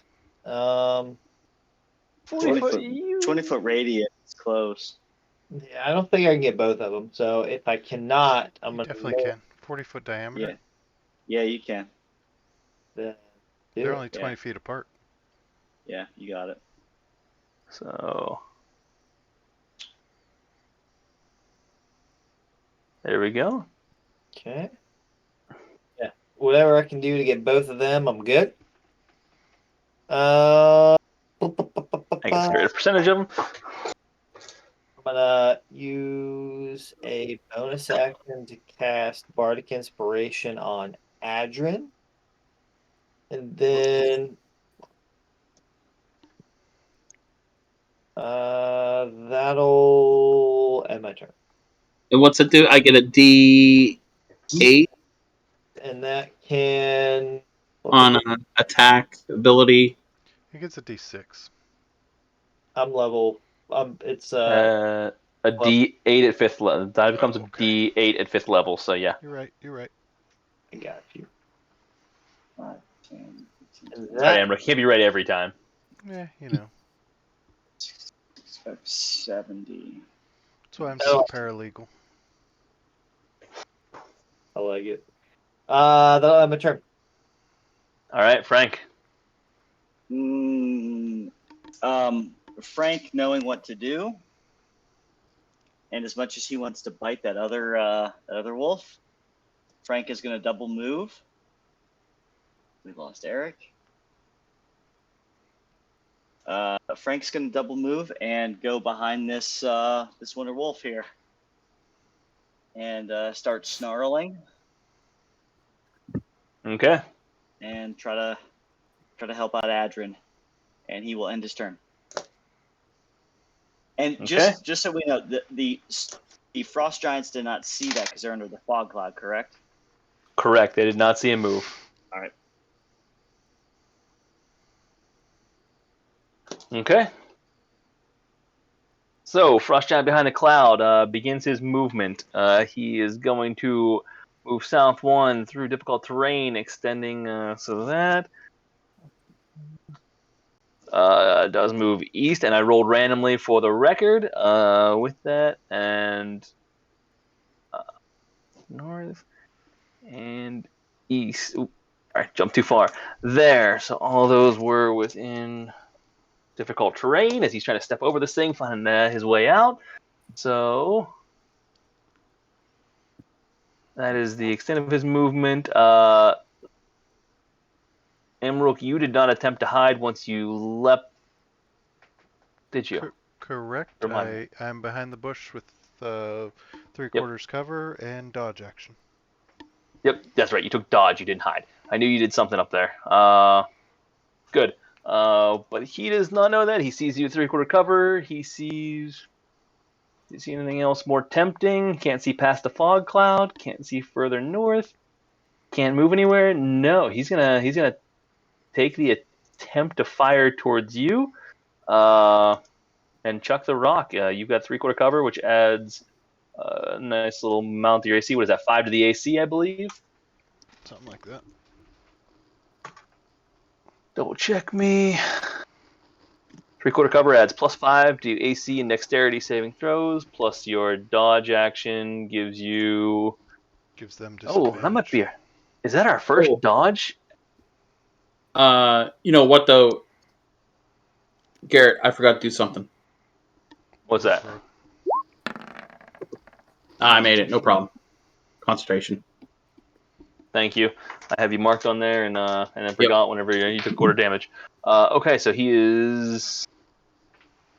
Sorry, turn. Any attack roll, you got disadvantage. Cool. You were right, so... +5 to the AC and disadvantage. That is going to be 26 to hit. Oh, nope. Disadvantage is 15. So will not hit. Flies over the bushes. Rips a little bit off the top, but otherwise all clear. Siddle's up. All right, because so I can't see the frost giant to the right because he is. Yes, so both the frost giants are hidden by the cloud. Right? Yep. All right. One's still immersed in it, the other's behind it. Okay. Cool. I'm going to drop a fireball right here between the wolves. I will give... I'll sculpt it around Frank and Adrin.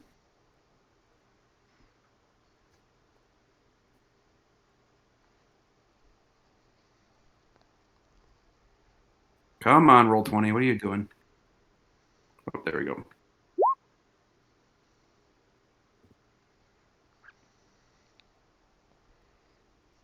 Nice. All right. Yeah, it doesn't like me at the moment either. That's all right. So you are throwing that. It's once again a 40-foot radius, I believe. Close enough. You're lighting them up, just and sculpting right around Adrin and Frank. You guys can feel the heat, but not there. 2 dexterity saving throws. That's going to be 5 does not save, and a 14 just barely saves. Am I missing anything here? Nope. Okay. Nope. Just wanted to check something real quick. So the southern one saves here. Only takes half damage, so 11 points. Seriously wounded now and pissed off. The top one takes full damage of the full 22, and Sid'll lighten some people up today. Not quite visible yet, but feeling it. All right. And that will conclude my turn. All right, Adrin, super enlarged Adrin, going toe to toe. Finally pulling out his staff. Bonus action cast Shillelagh. Okay. So I will not get to punch on this round, but I get my staff, feather staff, with advantage.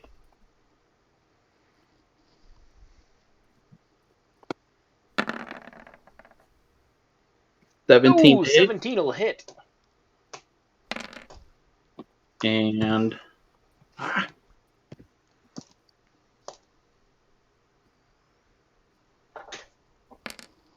for 11, 3, and another 4. 18 points of damage. Nice. Want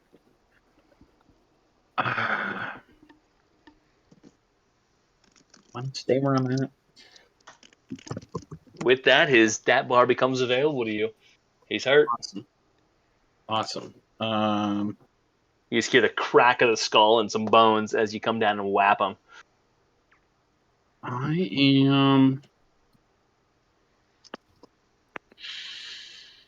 You know what? I'm going to hold ground where I'm at.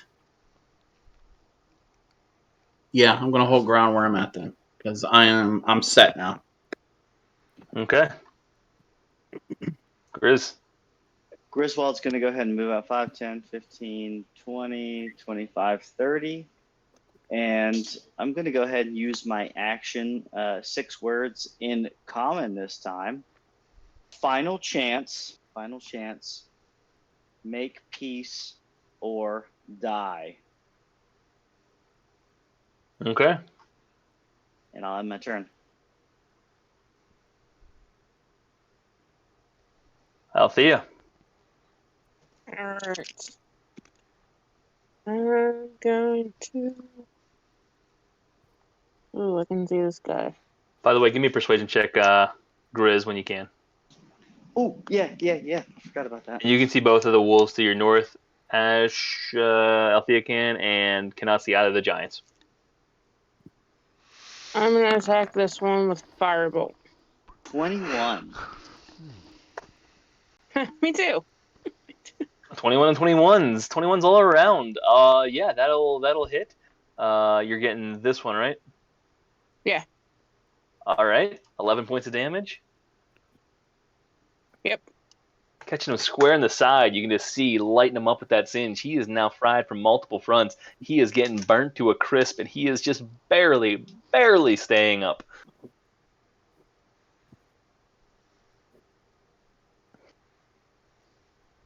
Anything else from Althea?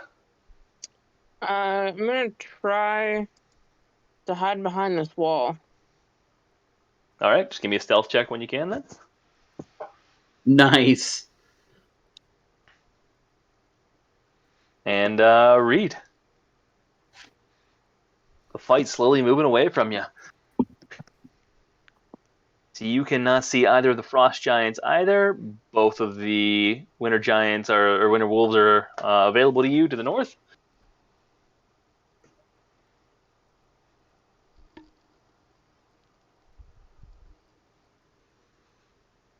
This middle winter wolf is hidden by the fog cloud, right? They both can't see him, or can this guy see this wolf, the red one?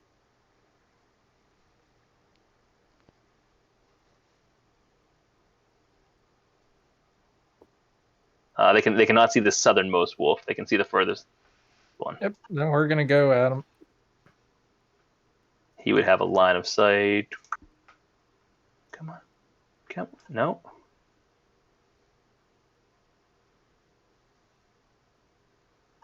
There we go. Yeah, he can see him there. Based on the center mass, I'm saying he cannot see there because it does touch over the fog cloud, and these are in the squares. It actually extends a little bit further. So you're going right at the center wolf then? Yes. Or actually, I guess I'd have to move a little bit because I don't have line of sight. The Because that bush is a little tall. But Got me. I just saw the 31, the nat 20 on the stealth. Yeah. You shuffle a little snow on top of you, and then disappear behind the wall. Guessing a 12 misses. Siddle thinks you ran off. He lost track of you. A 12 does miss. Sorry, Sybil, I didn't even realize you were right next to me. Yeah, he accidentally steps on you at one point as he's shifting around. That's it for me. All right, just flying over and missing. Oh, missing out on the kill. But that's all right. Amruk. Ooh.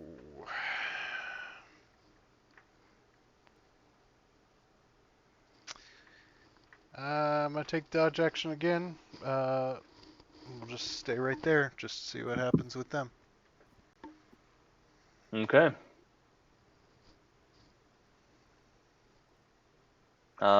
This wolf, not speaking common, he is.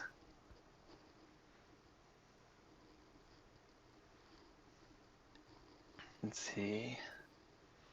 Check something real quick. Oh, he is lunging and just going in to bite Grizz. 18 to hit. Doesn't hit. Just missing. You managed to bat him away. He's too weak and too slow. Can't do anything. He's struggling to keep his feet up, and that's the end of his turn. The Frost Giant. So you hear from the depths of the fog cloud in Giant, peace. And with that, he is going to attempt to move. First one. Oops. I want that. He said that in Giant? Yeah. He said it in Giant. You know what? You said the second one time in Common. So he's going to say it in Giant and in Common with two words. So you hear the Giant word for peace, and then you hear him say it in Common as well. Awesome. Then back into the cloud. So he's now 2 into the cloud. 1 out of the cloud, into the cloud. South, so he's now here with his movement, and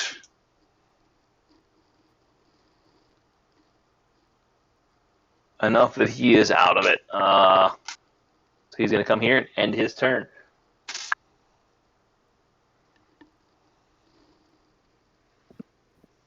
This Winter Wolf, once again, not understanding either or. He is going after Adrin. No.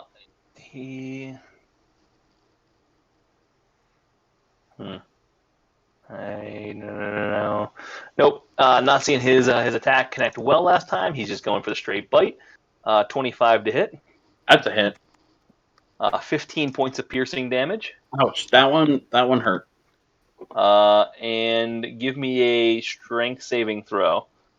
I will without gauntlets. Well, hold on a minute. But your strength is, what is it? Hold on. We got to do. Where's it at?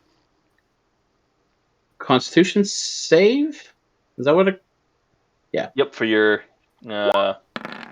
concentration. Yeah. 14. Ignore the advantage.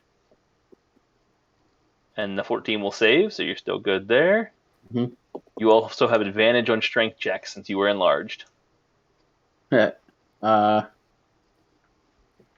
Just a straight strength check? Straight strength check. Strength saving throw, sorry. Oh, saving throw. Okay. With advantage. Yeah, as he's biting you, he's leaping onto you, attempting to knock you prone.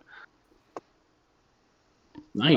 And you will see it's DC 14 in both cases, so you're able to maintain your footing, but he gets the piercing bite in. Warwick. Oh, I forgot to take 6. And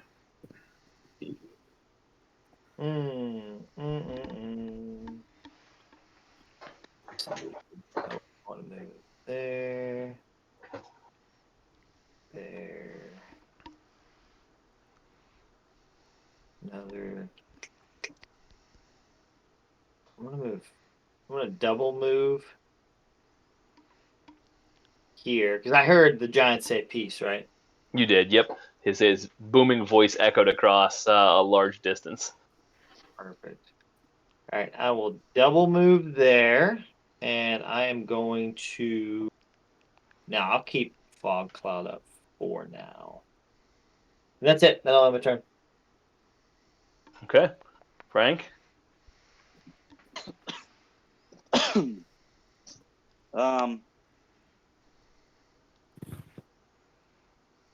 Frank understood. So the wolves don't know though. No. You are not entirely sure, but you.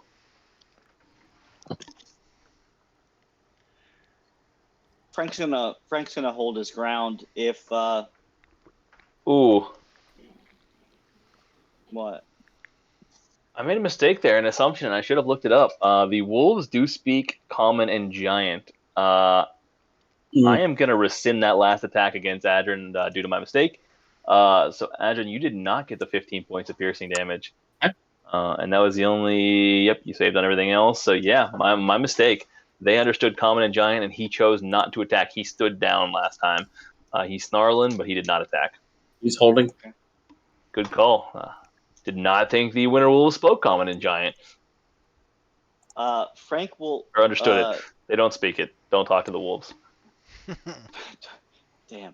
Or you can't talk to the wolves. Just don't expect them to talk back. I thought Frank was going to talk to him. Frank's going to stand there and hold his action. If the wolf attacks at any point, Frank's going to bite him. And that'll be it. Okay.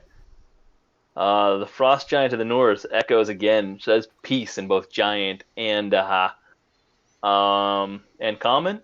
He is going to let out a large whistle that pierces your ears and almost hurts a little bit, and then slowly back away off into the distance.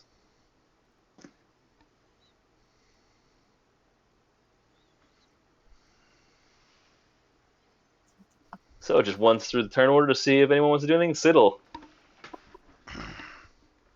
All right, so this dude down here is out of the cloud, right?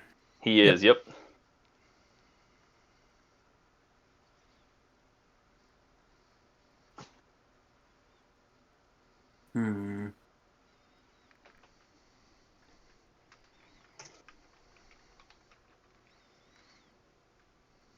I think I'm gonna help these guys out up north, though. I'm gonna cast Fire Bolt on the wolf up north. What's that? Nothing. Sorry, Scorching Ray.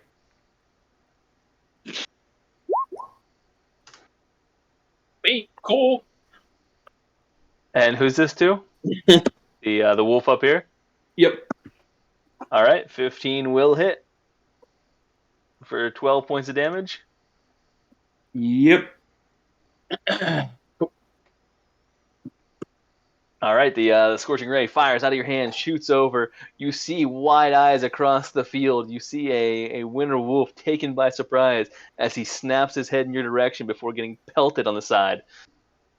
Oh, wait. Hang on. My rolls are set up goofy on that one, though. Because I create three rays. Each of them do 2d6. Oh, we're about to get another fight. We were never fully out of the fight. Yeah. So if you your So first ray, you get to roll 2 more. So you just hit 2 crit 6s. That's only one of your 3. Yeah. So the first one hit for 12. roll 4d6. Yeah, so are we doing separate attack rolls for each? For this one, yeah. Yep. All right. You make a range attack for each ray. Okay. Yeah. I gotta add a +3 to this. Okay, so that next one will hit, and then the last one won't. All right, so the second one hits. So the damage, 6,646.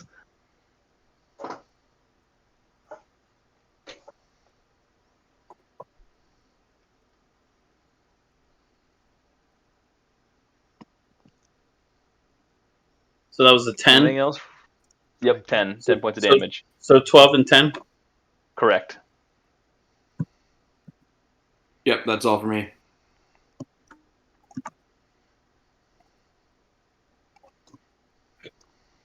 Okay. Adrian.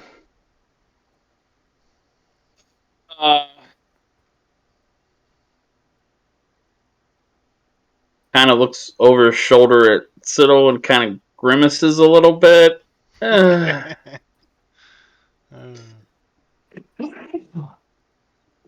you. He's gonna smack this wolf.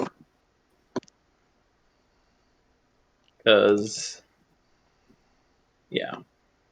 Stuffing things. Stuff.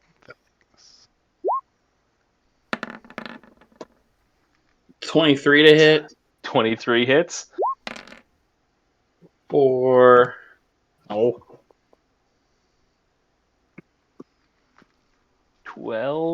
plus.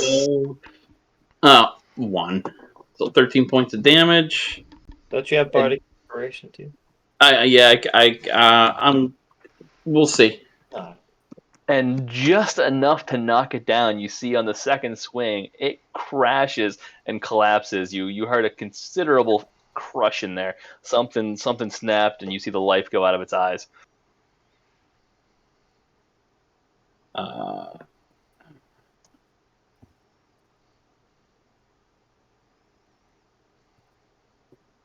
And bonus action. Can I get to it? Hold on.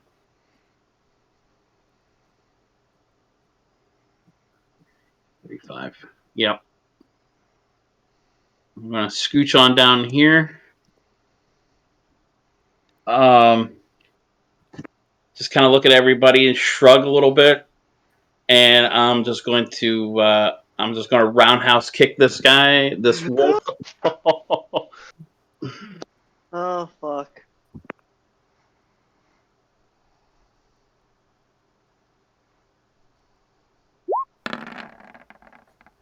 Not advantage. Well, I guess it doesn't matter. 21 even will hit. As at the last second, this thing turns to catch you.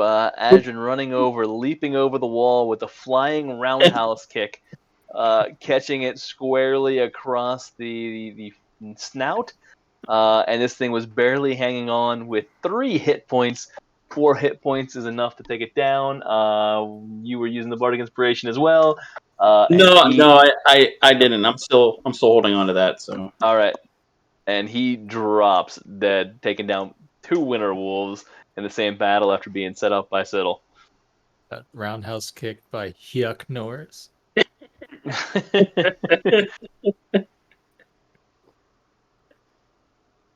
Oh Jesus. Anything else for Adrian? You know that feeling you're feeling right now, Evan? Yep. That's the feeling Keegan gets every time he casts suggestions successfully, and you still hit the creature. That's fair. That's fair. Yeah, sorry guys. I'm gonna be honest. I think I dozed off there for a minute. And if you want me, hey, we're gonna disengage thing. No. If you want me to be honest, I was if it made it back to me, I was attacking too. It was getting 1 full round. So Adrian, anything else before the end of your turn? That's all I got. We'll do Griswold, Althea, and if you guys are good with it, we will call it there at the start of the next round. So Grizz, you're up. The winter wolf collapses at your feet. Oh, You turn around to see the pained and angry look on the frost giant's face.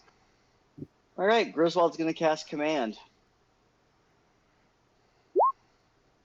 like it.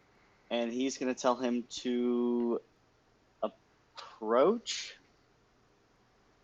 Wait, what the fuck happened? That didn't work the way I wanted it to. Hold on. You have to make it decent. Hold on. What is this now? It's not. Is it not? Okay.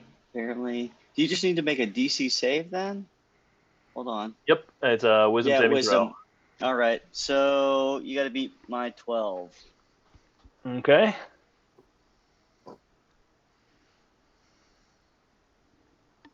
I'm going to tell him to approach if he does not save on that.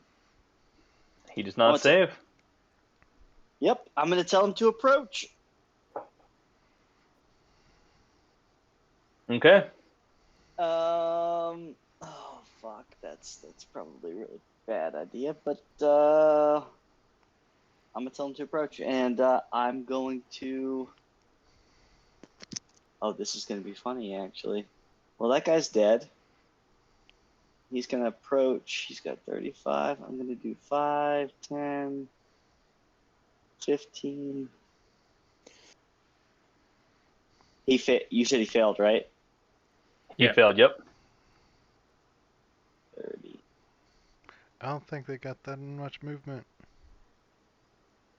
He's gonna double. He has to do exactly what I say on his next move, so he'll double move. Hold on, let me see where he's at. Sorry, let me calculate this here. Oh, all right. Right there, and I'll end my turn. He definitely has to double move. Okay. That'll be it. Althea? I'm just going to stay hidden in my spot. All right. Well, As this ends, the seconds have ticked by since both winter wolves were killed. The one after the agreement for peace, and the one giant began backing up. You now look to both of them, and they both let out a primal rage, a beastly yell with this blood-curdling We're in trouble. war cry, the power of which you feel in your chest as it booms and echoes throughout the valley.